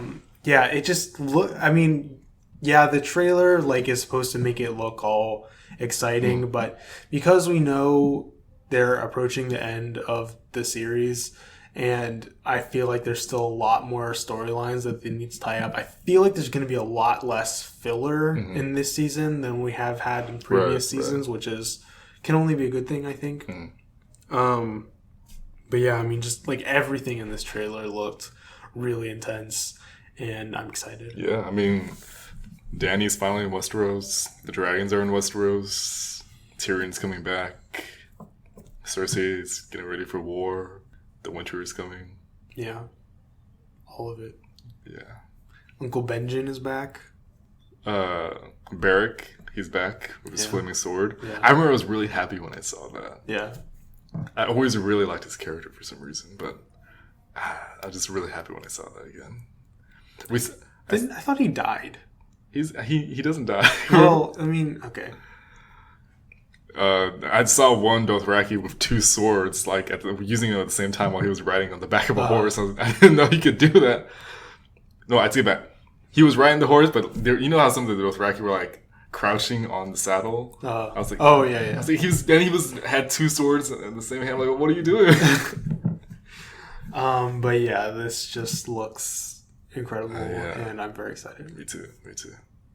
Okay, then we watched the newest trailer for a movie called Geostorm. So we talked about this trailer, the first trailer, on episode 50. And, at that point in the night, we were kind of tired, and we had a bit to drink, and we were kind of bagging on the movie. And honestly, I don't really remember much about that first trailer. But this second trailer, the movie doesn't look like it's going to win an Oscar or anything, but I'm much more interested in it now. Yeah. It's an interesting enough premise. Yeah. I mean, I really like apocalyptic or weather type of movies. I mean, The Day After Tomorrow. I really enjoy that movie. And I know it is very ridiculous with its premise, and this one seems at least as ridiculous, if not more so. But I enjoy it, and I feel like this is along the same lines. In fact, there was one line in the trailer where they kind of made it sound like they were referencing The Day After Tomorrow, almost like this was kind of a sequel. I don't think that's the case, but that would be really interesting. I know which part you're talking about. Yeah. You know what I liked about this trailer? It didn't take itself seriously. Yeah. There was, upbeat music, and it matched the pace of a summer blockbuster movie. Yeah. And I'm glad that it did that, because if it tried to make itself more serious than it probably should be, probably would have thought this is terrible. Yeah. But I like that, it kind of knew what it was. Yeah. There was one part where this one character that I don't really know too much about, I don't even recognize the actor either, but he has a big roll credits moment. For those who are unaware, the CinemaSins guys, their regular videos, anytime that a character in a movie says the title of the movie, they go roll credits, and that's a sin. And he said the word Geostorm here. It's in a the trailer. Geostorm. Yeah. So I don't know. I'll probably watch this at some point. Me too. Might get a little bit buzzed. Yeah. I still want to do that with Gods of Egypt. Yeah, same.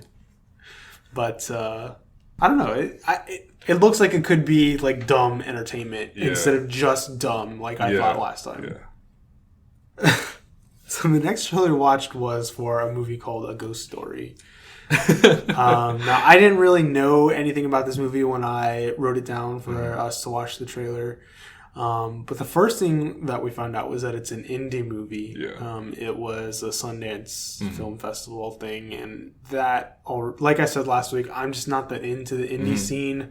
Most of it, because to be honest, I'm all about like explosions and action for the most part. Like, that's what really draws me into a movie. Yes, I appreciate drama. I appreciate romance. Like, a lot of my favorite movies are ones that I went in thinking I wouldn't really care for it too much. So maybe this movie will surprise me. I don't know. But based on what we saw, not really my thing. I feel like you're going to be the next Michael Bay. Just from what you just said right now. Well, I'm not planning on being a movie director, so... It doesn't matter. You can still be Michael Bay. Okay. I feel like most of his mind is just filled with explosions. Like, he'll kind of look at something in real life and thought, how can I blow this up? How would I blow that up? Well, I bet you even when he gets a burger at a restaurant, like, how can I blow this up? I personally like the trailer. I thought it didn't tell me anything, but it was still interesting enough to kind of make me wonder what's going on. Yes. And plus, I do like the indie kind of type of deal. Maybe it's just the kind of hipster side of me kind of coming out with that. Yeah. I don't know. I mean, like, I always hate saying that. I feel so pretentious when I say that. But I mean, I'm sure I've seen some indie movies that I enjoyed, but I can't think of any off the top of my head. I mean, I don't think La La Land was considered an indie movie. Did it premiere at Sundance, though? I think it premiered at a film festival. Okay. I don't know. I'm sure there are other indie movies that I'm just not aware of or can't remember off the top of my head.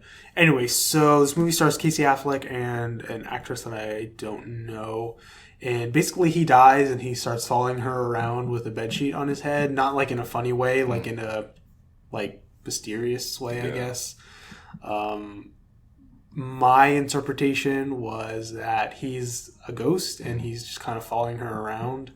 And that's going to play into the plot somehow. It also looked like there were some flashbacks that he, as his ghost, was present. Right. See, that's where I was confused. I don't know what the ghost is. Like, I thought that was him for the longest time. But when I saw the flashback, quote, it might be a flashback. I didn't know if it was really a flashback or if this is somebody entirely different.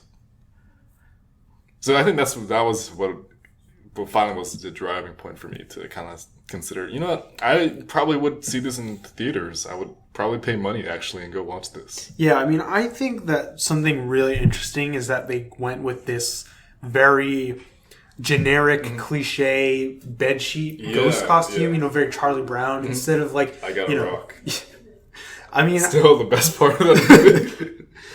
I think that, you know, another movie would be tempted to show him like unchanged, where, you know, all the other actors are just kind of ignoring his presence, whereas here we have this, like I said, very very generic ghost bedsheet costume, but it still worked surprisingly, because I remember I saw a article for this, and originally I thought it was like some kind of pseudo horror film. That's what I thought. So when the trailer was opening up, I'm like, okay, and I see it's nowhere near that, and I still like, okay, I like that too.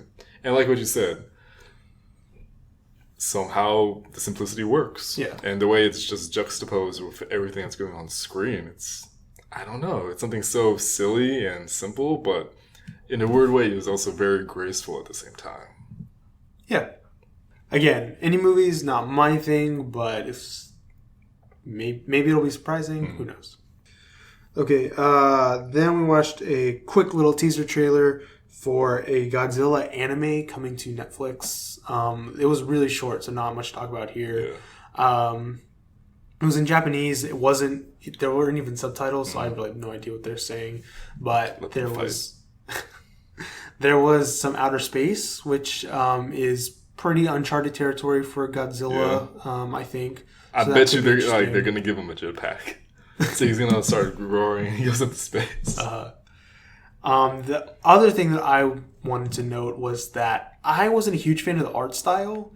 Yeah. It's like a very, it's 3D, but it's a very, weird kind of watered down 3D. I haven't played the games, but it reminded me a lot of what I was seeing for the Fire Emblem Fates games. Okay. When those were when they were showing trailers for the cinematics and stuff. It kind of looked like that to me. And this, I don't know, it just didn't really work. But I thought it was okay enough. I guess we'll see when the anime comes out. Yeah, like I said, this was very quick, and like a Yeah. lot of the like lighting was kind of weird. There was some like solar flares going on, so maybe I think that just might like their skin tone. yeah, yeah, maybe that was just some weird lighting. But this is a Netflix original. I forget if I said that, but Netflix has a good track record, so that's good stuff for me, and it just. Like, it should be quick and should be good, so I'll check it out at some point. Final trailer we watched was for a Japanese game called Hidden My Game by Mom. That's a rough translation. This game is coming to the, I believe 3DS eShop later this week. Yeah, so probably not coming to... What the hell did you make us watch? Probably not coming to America, but maybe, we'll see. Basic premise of this game is that you are a kid, and your mom, I guess, thinks you're playing your 3DS too much, so she takes you away. So already, like, it's a super meta game, you know? Like, it's about a kid who's playing 3DS and gets his 3DS taken away, but then you're a kid and you're playing your 3DS. What if your mom comes and takes your 3DS away while you're playing this game? Like, I mean, you are... How old are you right now? I'm 24 years old. I don't know what's going to happen to a 24-year-old. I still consider myself a child on the inside, and Robin reminds me of that all the time. It's okay. Anyway, so the gameplay that we saw kind of revolves around this kid trying to find his 3DS. It's a very simplistic art style. It kind of reminds me a little bit of the Katamari art style. So that's cool. I've only played the first game. I played like half of it, but I really enjoyed it, and I liked the way it looked. Looks very simplistic. I really like the music. But basically, like, they showed one time where his mom, like, hid it behind the curtain, like, on top of the window, and he had to, like, find a step stool and then put the step stool down, and then he could reach it, and he got it. And there's another time where his mom was sitting on the couch, and she had the 3DS right next to him with, might I add, the lid open so that the battery was still running down, so it's going to die if he doesn't get to it soon. So that's... more pressure added to it. Okay. Anyway, so then he like tries to come up and sneak and take it back, but she catches him. And the third one is it shows him with a watermelon, a round watermelon, not a Japanese cube watermelon, just for the record. And he breaks open the watermelon and his 3DS is inside. And I was like, this game looks awesome. Okay. It reminds me a lot of this one game that was on CartoonNetwork.com back in the day. It was a Dexter's Lab game where Dexter built a robot that ran away from him. I know which one you're talking about. Oh, really? That's awesome. So the basic, like I said, like the robot runs away. And it's like a kind of a point-and-click adventure game.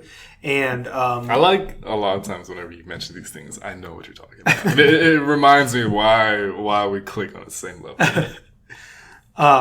It's like you go around the house trying to find the thing, and you have to like collect items in order to get to certain places. And one of the big things was that there were these 3 types of glasses. That there was like night vision, heat vision, and X-ray. I loved those so much. Yeah, so I played that game a ton. Like, it was always super fun. The only downside with it was that there was only like 3 places that the robot would hide. So once you figured out where it was and which scenario we're playing in, you already knew what you had to do. So yeah. So it's so fun. Yeah. So fun. Part of me kind of just wants to go back now and just play old Cartoon Network games. I'm going to try and find that game tonight. I mean, I've done that before. Yeah. There were, like, some of the games that I loved back in the day, they still have on the site, and others, they don't. Sometimes you can find them on, like their fan sites dedicated to, like, preserving those games. Sometimes you can find them, sometimes you can't. Yeah. It's kind of a crapshoot. Like, there was this one that was actually for the Superhero Squad show. It was a tower defense game. I loved that game. Was it good? Yeah. I played that game a ton, and I remember, like, it had achievements, like, in the game, and one of them was to get a perfect score, not to let any enemy units, like, crash into your tower and have perfect health by the end of the game, and I never got that. So A couple years ago, I think it was when I was still living here, actually. I went back, I found the game, I tried to play it and get a perfect score, and I still wasn't able to do it. It's good. One day. Maybe. You'll get it. You'll make it. Oh, actually, even more recently than that, like actually a couple months ago, I went back to play Heli Attack 3. Mm-hmm. That was a fun game, although I didn't end up beating it when I went back to it. I only got to like World 4, I think. Not because I couldn't, I just didn't have the time. Yeah. Anyway, that's all the trailers. So now for some news. So first is that Attack on Titan Season 3 is coming out next year, which is awesome. We had to wait a really long time between Season 1 and Season 2. A ridiculous amount of time. Yeah, I think it was like 3 or 4 years. At the very least, yeah. So the fact that we're getting the next season really soon is really cool. I don't know how long Season 2 was, though, I think is the thing. Because Season 1 was a full 26 episodes, somewhere in that neighborhood. But I think that Season 2 was like 10 or 13 episodes. So maybe it's basically just one long season, kind of split into 2 seasons. I don't know. Regardless, we're getting more Attack on Titan soon, which is cool. I still need to watch Season 2, though. Me too. Actually, I still need to rewatch Season 1 and then watch Season 2. I forget how brutal this anime was. Yeah. I remember a lot of brutal things, but damn. Second news item here is a bit of more on the downside, unfortunately. Just yesterday, I believe it was, Joan Lee, the wife of Stan Lee, passed away at the age of 93. She actually did do some work for Marvel. I think wrote a few storylines, was like a producer on some various content. She was actually in a cameo with Stan Lee in... Which movie was it? I forget now. I want to say X-Men Apocalypse. Yeah, I think you're right. Because that's when the missiles were going up, and I think it's him and his wife watching the house. Yeah. Oh, I also found out that she was the voice of Madam Web or Madam Spider from the 90s Spider-Man animated series. Oh, really? Okay. Yeah. So, I mean, 93, that's, getting up there in age. So, it sounds like she lived a good, long life. I found out that they were going to celebrate their 70th wedding anniversary this year. Yeah, they got married in 1947 in December. So, yeah, Stan Lee, he's man. Yeah. I remember when I saw this news, I think the lead was Stan Lee's wife, passed dead at age 93 or whatever, and in my head, like the Stan Lee's like the wife part got cut out, and I thought like Stan Lee had died. I was like, oh no, I'm not ready for this, but I know. It's still sad. I'm sure that was hard for him. It will be hard for him going forward, but yeah. So our condolences to the Lee family. Okay, let's move on. A little bit happier news, I guess. Samuel L. Jackson is confirmed to reappear as Nick Fury in the Captain Marvel movie. That's always a treat. Yeah, I mean, not surprising, really, but... I am surprised at Captain Marvel, though. Mm-hmm. That one I was a little bit surprised about. Because I was wondering when he was going to come back. Yeah. Yeah, I mean, I'm sure he'll be in Infinity War. Oh, I mean, definitely. But... yeah. Commenting more about dumbass decisions. Oh, I'm sorry, stupid ass decisions. I'm still waiting for the day I can use that line. I know. I almost worked the other day. So, I think it's coming soon. But yeah, Nick Fury in the Captain Marvel movie. We'll see how he gets worked into the plot. Carol Danvers was in the Air Force, and then later on she started working for S.H.I.E.L.D. Like I think it was after she got her powers. So might have something to do with that. Final news item for this week is that the Castlevania Netflix series actually dropped today. I haven't heard anything about it, but... Yeah, neither did I. Funny enough, some people at work were talking about it. Yeah. Yeah, so even though we've been talking about it, like, since it got announced, like, I didn't know that it was getting released already. Like, I feel like it was just announced, basically. Yeah, because we saw the trailer when we did the episode of Armando, right? Yeah. So, kind of a stealth release. But anyway, the people who are in charge of that show have announced that they are doing an Assassin's Creed animated series in the same vein. Now, I've seen animated series and anime series. I don't really know which is which. Like, if there's that much of a difference, I don't know. But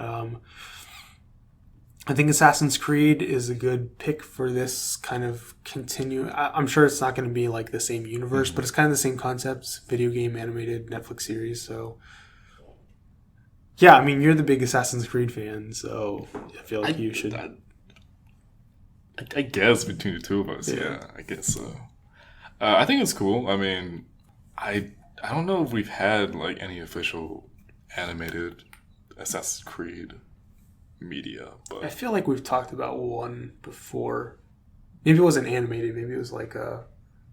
Because they did their own little, I guess, kind of spin-off thing when they talked about Ezio's father, but that was live action. Oh, maybe that's what I'm thinking of. Yeah, because we did talk about that. So animated, I don't think there's been any official thing yet. So that'd be pretty cool to see. Yeah.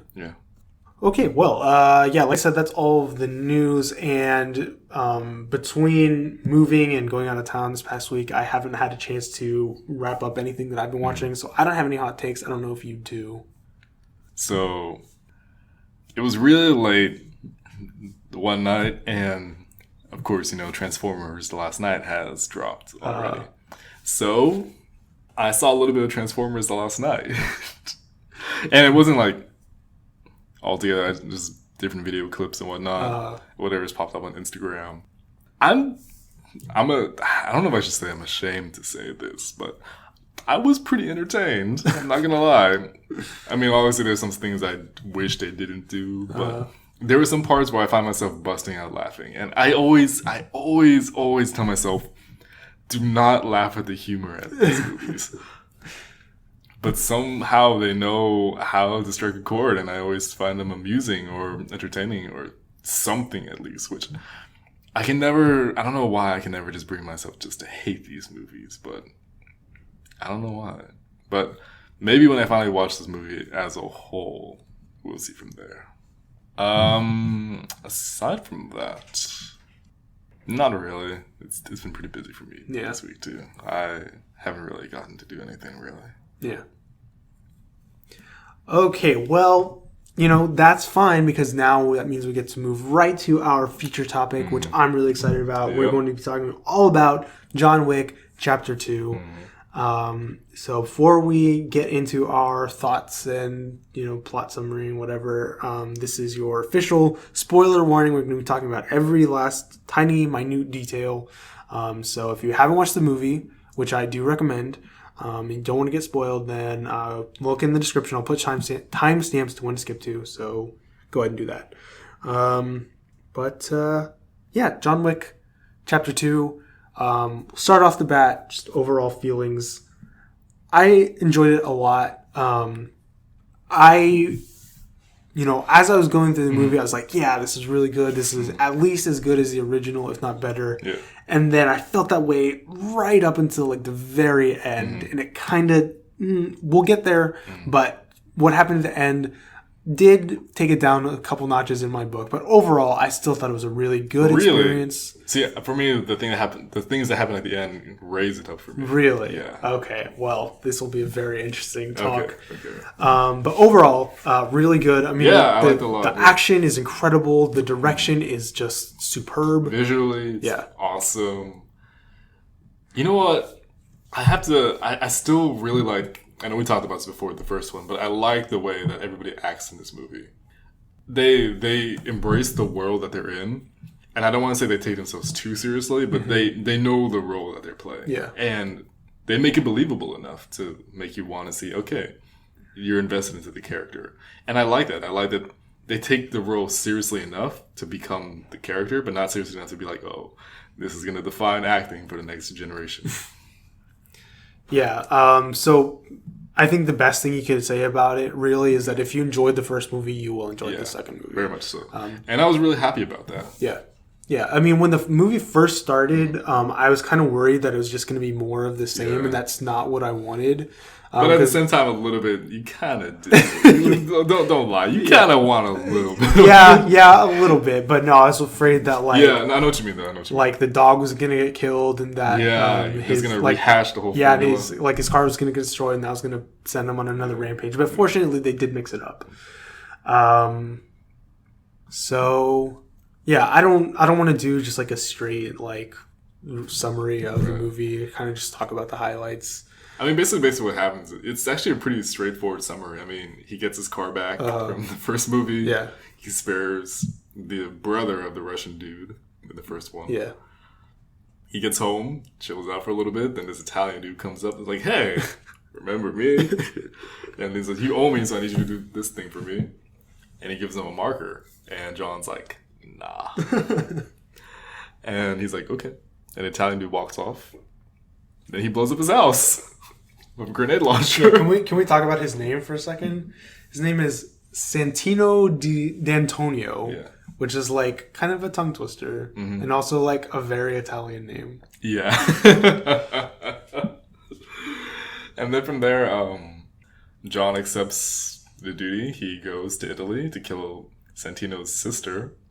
And yeah, we get this cool montage of him going around Italy. I think that was my favorite part. That was so cool. I love that part so much. Yeah. Wait, keep talking. And then after that, he goes to these catacombs where this concert's playing and where she's going to be at. And then she's taking a bath and everything. John comes and he's getting ready to kill her. And then she slits her wrist and she kills herself. And then Common comes, the rapper Common, or the actor Common, finds him. He's her bodyguard, or was her bodyguard. Sees what happens, and he's like, nah. And so he chases down John Wick, and they fight through the streets of Italy. The whole time, John Wick's still shooting people in the head. They break into they accidentally go through a window of a Continental hotel. Yeah. I know, it sounded weird when I say it like that. Yeah, no, that was just like... It was like, of course they would end up there. And then, like, once they do, like, the manager of that branch of the hotel, he's like, gentlemen, need I remind you where you are? I was like, come on, bro. Like, how are they supposed to know that's where they were going to end up? You treat the Continental with respect, Alex. For then after that, they have, like, drinking at the bar. Tells them what happened. John Wick's like, are we cool? And Common's like, nah. So from then on,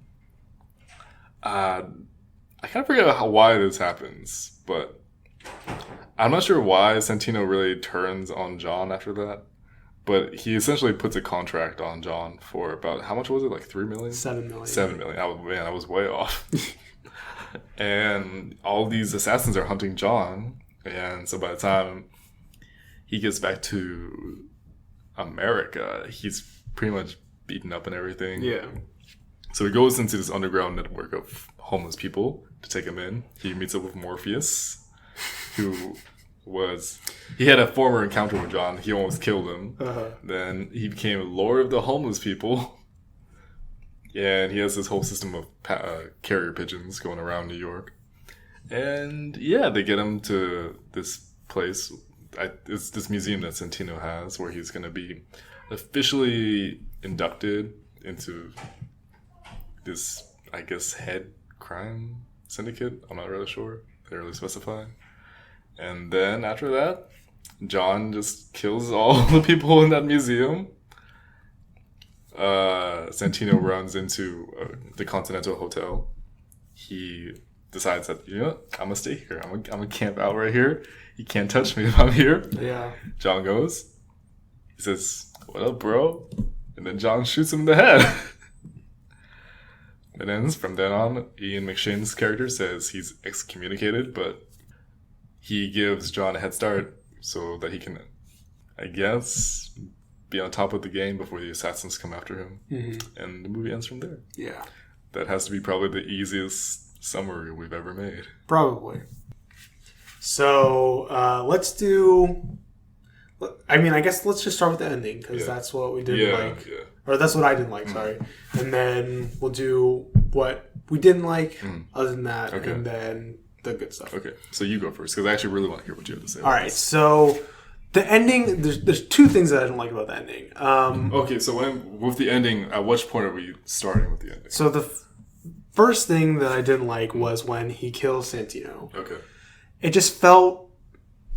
Yes, it was emotional, but I feel like it was kind of anticlimactic. Like there was no big fight scene between the two of them, which maybe that's the point. Maybe it's kind of like a kick in the face of the normal action genre, because I feel like this movie does buck a lot of trends of the genre. So maybe that was the point: is that there isn't this giant climactic scene between the guy who he's trying to kill and the other guy.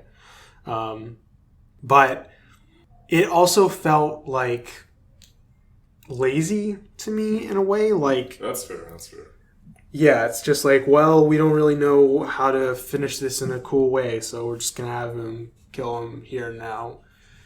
Like, it's not a very long movie. It's right around 2 hours. Like, I would have sat there for another 10 or 15 minutes while they, figured out something. I mean, I don't know what I wanted. I just know that I didn't want John to do it then and there and to lose access to the Continental. And what was the mechanic guy's name? Like, the guy who's fixing his car. Like, now he's never going to be able to get his car back because it was, like, he's part of that network. And it was just, I didn't like it. And that's totally fair. I'm gonna be honest with you. I did have mixed feelings about the ending. First, when I watched it the first time, and also the second time. But for me, it's really what kind of brought this movie up from it just being subpar to me. I still think the first one's better. Yeah. But I think the second one still holds a pretty good caliber to the first one. For me, I agree what you said about how that conflict between him and Santino kind of ends.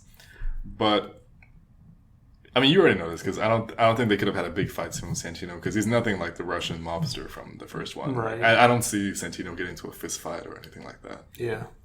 No, I do agree with that. Yeah. Like, because like I said, like I don't even know where I was going with that, but yeah. Yeah. And so for me, although I did like that John committed this action within Continental grounds because it kind of showed that, for me anyways, what I got is that he's so, I guess, fed up with everything. He's just so fed up with having to be constantly called back to do things or constantly be told, no, you can't do this or you have to play by these rules, whatnot. And I think, yeah, you're right. That in doing so, he loses a huge advantage from his side. Mm-hmm. But I think really for me, I just felt like he just got so tired of everything that he just wanted to finish it then and there because, as we all know, when John gets into a fury, he finds his target no matter what. Mm-hmm. And he'll go to whatever lengths to finish what he started. For me, I felt like that was really good storytelling because there was a lot of times in this movie where I thought, okay, they're kind of just doing what they did with the first one, which it's good. It's a safe way to go about, but it's not changing anything that we know. And change is a good thing or a bad thing whenever you're approaching a sequel. Right. And for the most part, I thought they played it pretty safe, like just how the way they did everything. Yeah. And I thought this was not like the biggest thing that you could have done in terms of changing the game, but I think it was pretty significant enough to say that, okay, this took the story somewhere else than what I was thinking it was going to be. Because originally, the whole time I was thinking that, I mean, obviously I knew Santino wasn't going to live by the end of this movie. I thought maybe Ian McShane's character was going to find a loophole in the system. Mm-hmm. Maybe he would honestly try to find a way to get out of the hotel, whatever. And I think that could have been a better way. And I do agree, like, if they had tried, if there was for me personally, if they found a loophole in the system where Santino couldn't stay, I would have liked that maybe a little bit more. Okay. But the way that it went about it, I was fine with it too, because now John is a target of this world that he's been so gets held in such high regard for. Like, everybody knows who John Wick is. Right. Everybody respects John Wick. Now he's become the target of that world. And I just liked where that kind of took the perspective of a future story. Yeah. Yeah, I mean, I see where you're coming from. The other thing that I didn't like about this ending is that it basically, screams to the audience, hey, there's going to be a third movie in this series. That's true. Kind of, I think I've said this before, kind of in the same way that the first Pirates of the Caribbean movie is its own story, very self-contained. If there had never been anything added onto it, it would have been fine.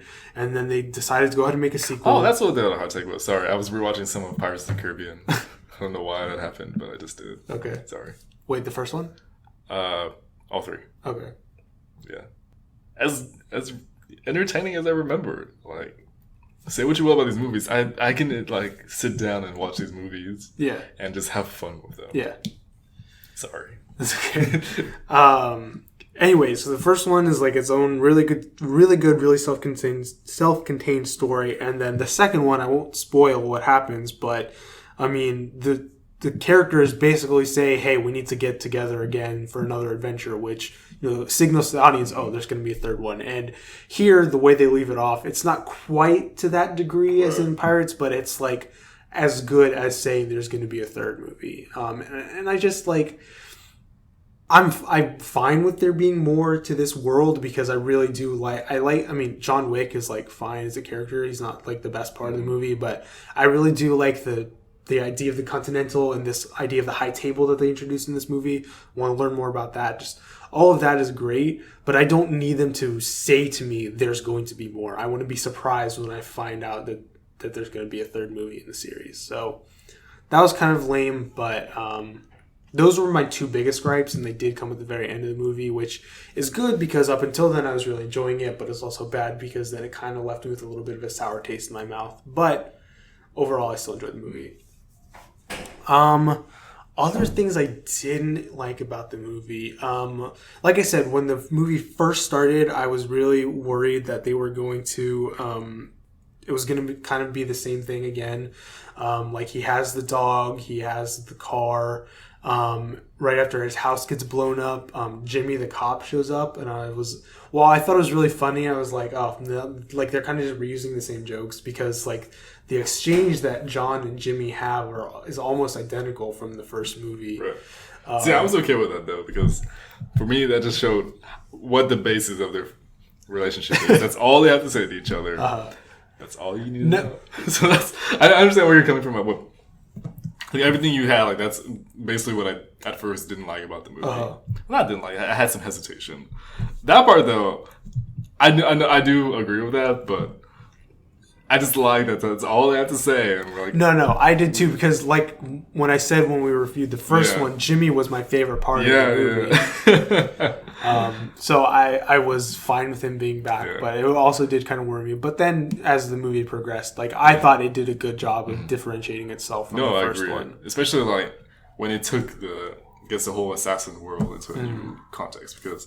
I mean, you could have assumed that it's already a worldwide organization, but I do like that we get to see it in another country. Yeah. And the whole, like we said, process in Italy, that was probably my favorite part too. When he's getting the guns, he's getting the suit, he's getting the maps. Oh, you reminded me of something else I didn't like, but go ahead. Oh, what was it? So, actually, I didn't like the bulletproof suit. Oh, really? Yeah. It just felt like it really lowered the stakes to me. Like... I mean, it's already, like, unbelievable enough that he would be getting shot at by, like, 30 trained mercenaries and they miraculously miss every time and he's taking them all out. But when he just, when they start shooting him and, like, he's totally fine, like, it just is like, okay, well, then what's the point? Like, why is he even getting shot at? Like, what's the point? And, like, yeah, it's not foolproof. Like, there's ways around it. Like, it's only the suit, I think, not the shirt. Yeah. So, like, if... like the jacket is open and he gets shot in the stomach, then like he's kind of screwed. Which, I mean, but it kind of happened. Yeah, so like it's not a perfect system, but it just really felt like there wasn't as much at stake when he's getting shot at. Right. So I don't know. That was a little disappointing to me. I liked it just because it showed It's kind of like when 007 gets gadgets. Yeah. No. I like though that it wasn't a huge crutch though. Like he still wasn't invincible. Right. But I do understand what you're saying from that part. Yeah, my favorite part of this movie probably was with the character named the Sommelier. This was an actor named Peter Serafinowicz. Yep. That's probably how you pronounce it. He was in Guardians of the Galaxy as one of the Nova Corps members. Really quick side note, he was also the lead in this one sitcom on Fox called Running Wild with an E that I watched when it was on. It ran for one season and then it got canceled. But yeah, anyway. Also, according to his IMDb page, he was in The Phantom Menace. Yes, he was. He was the voice of Darth Maul. Oh, he was the voice. Yeah. Okay. Yeah, because I knew he wasn't the actor, because I don't know why I remember this, but the guy who plays Toad in X2 was the Darth Maul guy who did all the choreography. In X2? Or was it the first one? I think Toad comes in the first one. Okay. I don't remember him in the second one. I believe that. Yeah, because the guy's name is Ray Park. Okay. I'm not sure I remember. Yeah. Yeah. Anyway, I didn't know that was a different voice. Yeah. That's cool. Yeah. Anyway, so the sommelier, like, I just enjoyed that idea of, like, a guy. So, if you don't know, a sommelier in real life is a wine expert. You know, they're at really fancy restaurants. I've actually don't think I've ever been to a restaurant that had a sommelier on staff, which can tell you about the kind of places that I go to eat. What's wrong with that? No, nothing. Yeah, I mean, like, I've never experienced a sommelier before. I'm totally fine with that. Unless maybe, like, if they talk to me about, like, maybe boba tea or anything like that. I bet I know the only reason that I know what a sommelier is because of Parks and Rec. Oh, yeah, me too. That's one of my favorite episodes, too. It was really fun. I thought, what's the character's name again? Tom? Or no, the shouty guy? The shouty guy. I don't remember. Like, I have such a big love-hate relationship with him. Because at first I thought, I hate this character. Yeah. Then eventually I started warming up to him. Then he'll do some things that I hate, but I'm like, all in all, I do enjoy his character. So, yeah, with the whole, like, wine thing. Anyway, so in real life, a sommelier is a wine expert. Like, they're at fancy restaurants to tell you what type of wine goes best with the type of meal that you want, that kind of thing. But in this world, the sommelier is a gun expert. And so John Wick goes into the room, and there's like a bunch of wine bottles. Yeah. And then they go into the back, and it's just like a whole ton of guns. And actually, they do have a few knives. But basically, they like go through a meal, and he's like, for the main course, is like, I need something that's like that. A gun that can do this type of job, and he recommends him something. I'm not good with guns. I can't tell you what type of models it was. And then it was like, I need something robust and precise. And then he makes this face that's like, He kind of ponders for a second, and he brings him out another type of gun. And he's like, and then for Dessert? No, there's something before. Oh, are you actually going? Oh, okay, I thought you were just paraphrasing it all. Yeah. Yeah, and then he brings him like a handgun, and then for dessert is a knife, and I just really love that scene. I know, me too. I really, really like it. It's a trope that a lot of these movies use. Like, you go to an armory, or you go to this person who has access to all these gadgets and whatnot, and the movie will spend a good 5 to maybe 8 minutes just kind of seeing who this person is and like what's available for the character to use and what they can use maybe in the future or whatnot. But I don't know, even though I knew it was a trope, I enjoyed it a lot. Yeah, just because like it was just so well done. Yeah. Also, I think it was before this scene. Another one of my favorite jokes was he gets to the Continental in Rome. And the manager comes in, and they sit down. And he's like, "Man, I don't remember the last time you were in Rome." Yeah. He's like, "Yeah, it's been a while." And the manager goes, "Will you just permit me one question?" And he's like, "Yeah, sure." And he's like, "Are you here to kill the Pope?" Actually, he says it in Italian. Yeah, he says, "Are you here for the Pope?" Yeah. And he kind of looks at him, like, "No." He's like, "Oh, okay, good." Yeah, that was really funny. What else to say about this movie? One thing that I appreciated this movie that I'm sure was in the first movie and I just didn't really notice it was John's fighting style. Yeah, like he uses guns a lot and knives a little bit, but a lot of it actually comes down to grappling with his foes. And there's some really good like wrestling and MMA type of moves, and just like really brutal and also really like elegant. Yeah, kind the of. same way. Yeah, it was like a really cool. It was just realistic enough for me to believe like, okay, these are two people fighting. Yeah, so I really appreciated that. Yeah, especially when I saw when he took on that sumo guy. Yeah. Oh my gosh, I didn't know how that was going. Oh, you know what else I really liked? They showed the pencil. Yeah. They showed him using. Oh, but that was. Oh man. Yeah, it was pretty messed up. Oh yeah, he put it through the guy's ear. And then the back of the neck too. Oh yeah. I'm like, if I already got stabbed once, I would have pretended to be dead or just ran away. Like, 7 million is not worth me like fighting this guy with a pencil. Yeah. The last thing that I think I really want to talk about, I'm sure there's more. I should have been taking notes when I watched this movie, but oh well. The last thing is, I guess, like the last big fight scene is in the museum, and there's this reflective hallway. It's basically in like every Batman thing ever. There's like this one where he has to go into a fun house and the Joker's there and he's trying to figure out where the Joker is. It's kind of like that, where like they're walking around like shooting mirrors and trying to like just get through the place, trying to figure out where people are. And that was cool. Like, it's been done before, but I thought it was cool. But then all of a like right at the end, there's this really cool scene where John's walking and it looks like he's like coming towards the camera, but then because it's mirrors, like is actually walking away. And it was really weird. And then I realized, like, how on earth did they film this and not get a camera in any of the shots? Because it's all reflective surfaces. Like, I can't even fathom how they would do that. And it makes you appreciate camera work. That's the magic of filmmaking, is like, how did they do this? We see that they photoshopped it all out at the end. It's really not. It's really not that great. Is that really how they do it? No. I honestly don't know how they did it. Yeah, I mean, I guess that wouldn't surprise me, but yeah, I don't know. It was just amazing. You know, whenever I watch these movies, it always comes to my mind that I would hate to be a henchman. Especially whenever you're against like a one-man army like that. Yeah. I would, like I said, either pretend to be dead or just run away, because whatever this person's paying me is not enough. Like, whenever I see anything with Batman, I'm like, nope, totally fine with just running away or shooting myself in the leg and just getting it over with. Do you remember, I know you hate Iron Man 3, but there's that one scene where Tony, he finally gets his suit back, and he doesn't get it back during the fight. Right, yeah. He points his gauntlet and a gun to his one henchman. He's like, you know what?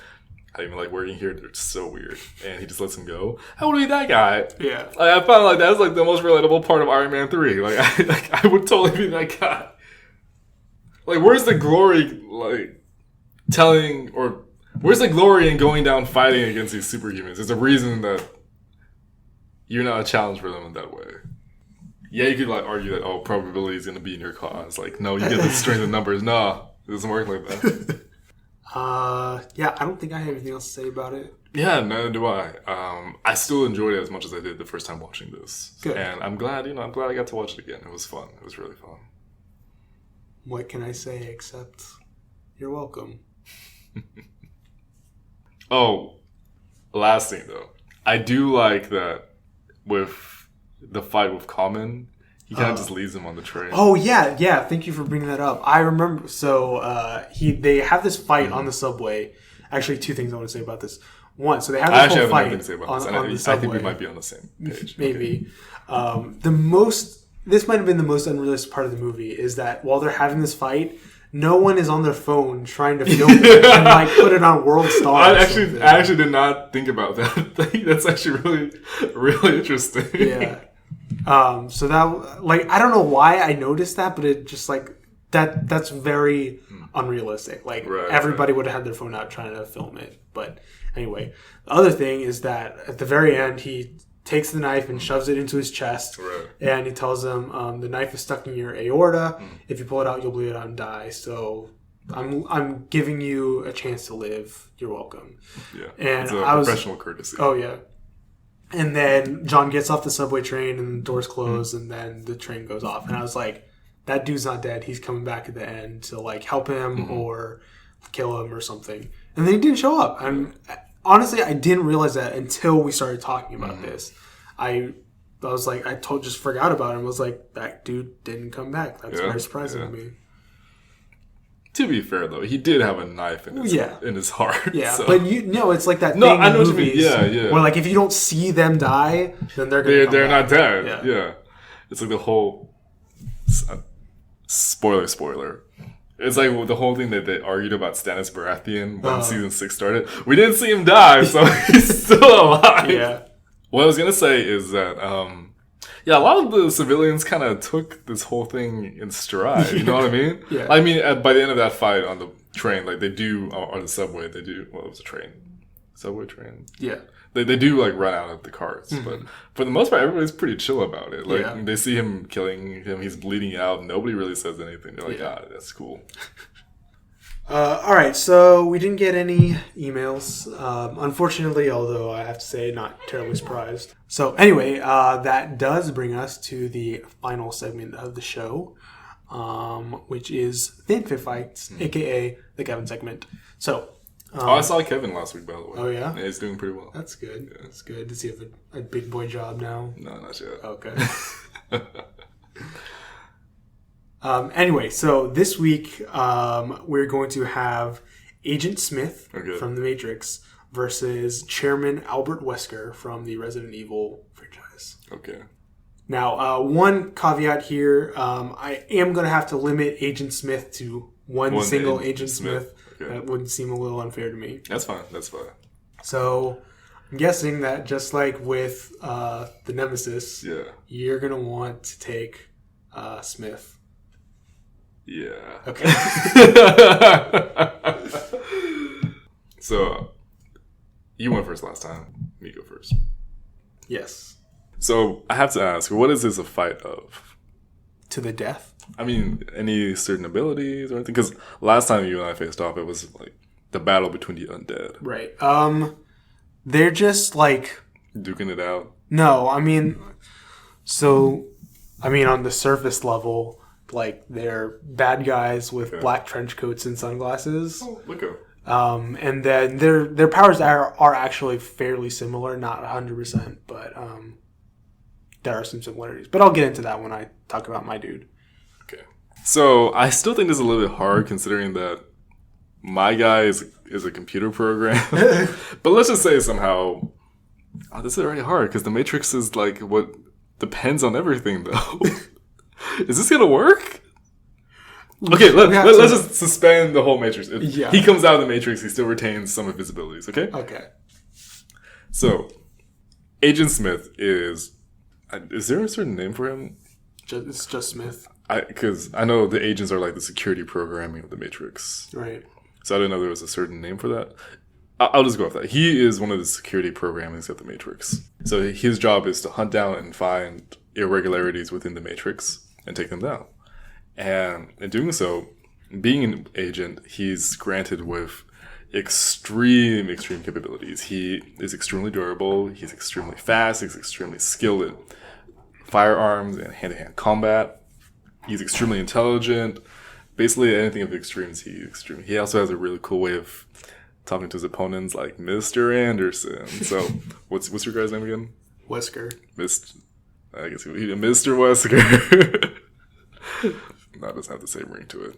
Either way, already off the bat, Agent Smith knows that the best way to take down your target is to just hurry up and take down your target. I mean, he has his moments where he kind of has his own little monologues or little quips that he has to say about it. But for the most part, he's pretty ruthless and quick whenever he goes about taking care of people.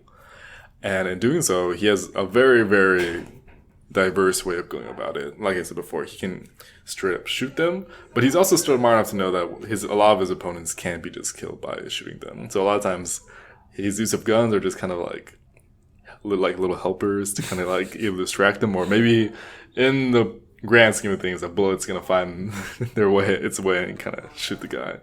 But like I said, he's smart enough to know that So the main reliance of this battle is going to be off his fighting ability with his hand-to-hand combat. And I honestly think that I'm assuming that your guy is just as skilled as Agent Smith.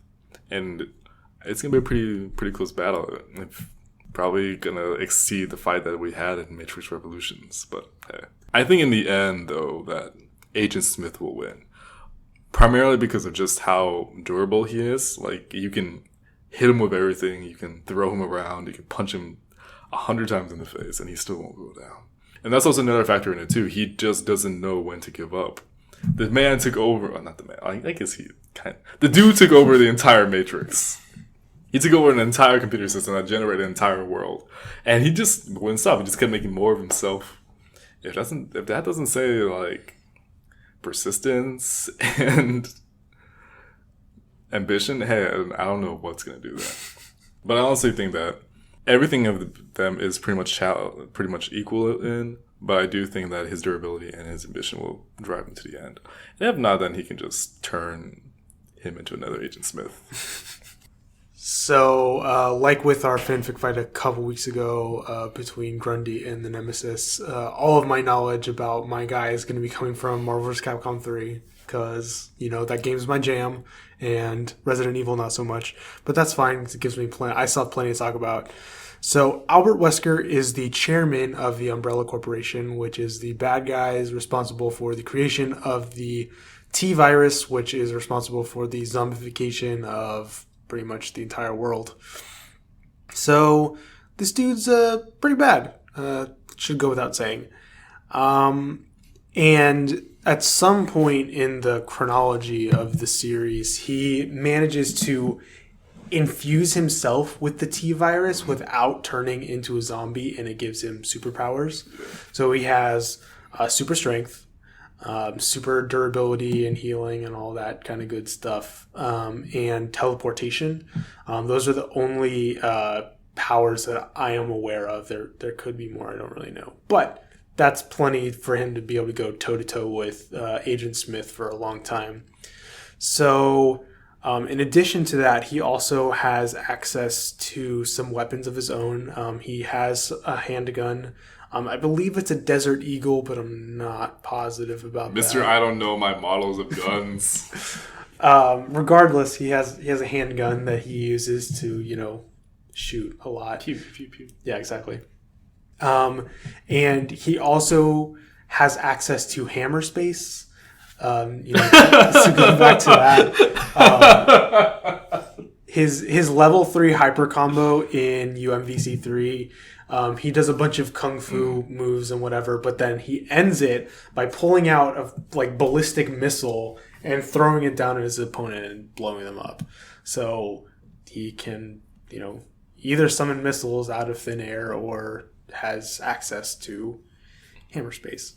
So, having the ability to spontaneously blow up the opponent is definitely handy in this fight.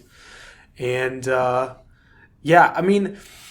it's really weird because before we started this, I didn't think about it, but now that I don't really know how this fight would end because Smith is a computer program. Like, he doesn't get hungry, doesn't get tired, and Smith is, basically a zombie, so he doesn't get hungry or tired either. So, I feel like this fight would just go on for infinity. Yeah. So, I don't know. Yeah, but hey, we laid out our reasoning. I think we both had some pretty good points. Yeah. But yeah, the whole time I was thinking about, there's no clear winner. Sometimes I've said this, but no, I really think there's no clear winner on this one. Yeah. Which I think that's the reason why I really like this one. It's kind of just up in the air. Yeah, so we don't know who would win, but if you do have an opinion, please let us know by sending us an email. One of the only time, because a lot of times you're like, well, I know who would win, or I would. Whenever somebody would respond in an email. I think if we ever do get an email about this, we'll be like, okay, that makes sense. But yeah, that email address is abcpodcast92@gmail.com, and we would love to hear from you. But yeah, that's it for this show. So, really quickly, you can follow me on Twitter at AtariAlex. You can follow Brandon on Twitter by going to my bio, and his username is all up in there because that's just the easiest way to get a hold of him. While you're there, you can also find links to our YouTube and iTunes pages and subscribe to both so that you never miss an episode. We'd also really appreciate it if you could leave us a comment or a review telling us how we can do better so that we can, improve. I know that, like I said at the beginning of the show, sound quality might not be too great just because of where we were forced to be. Again, I apologize, but we did the best we could with it. So, yeah, but I think that's it. So, thank you all very much for listening, and we will catch you all next week. Bye.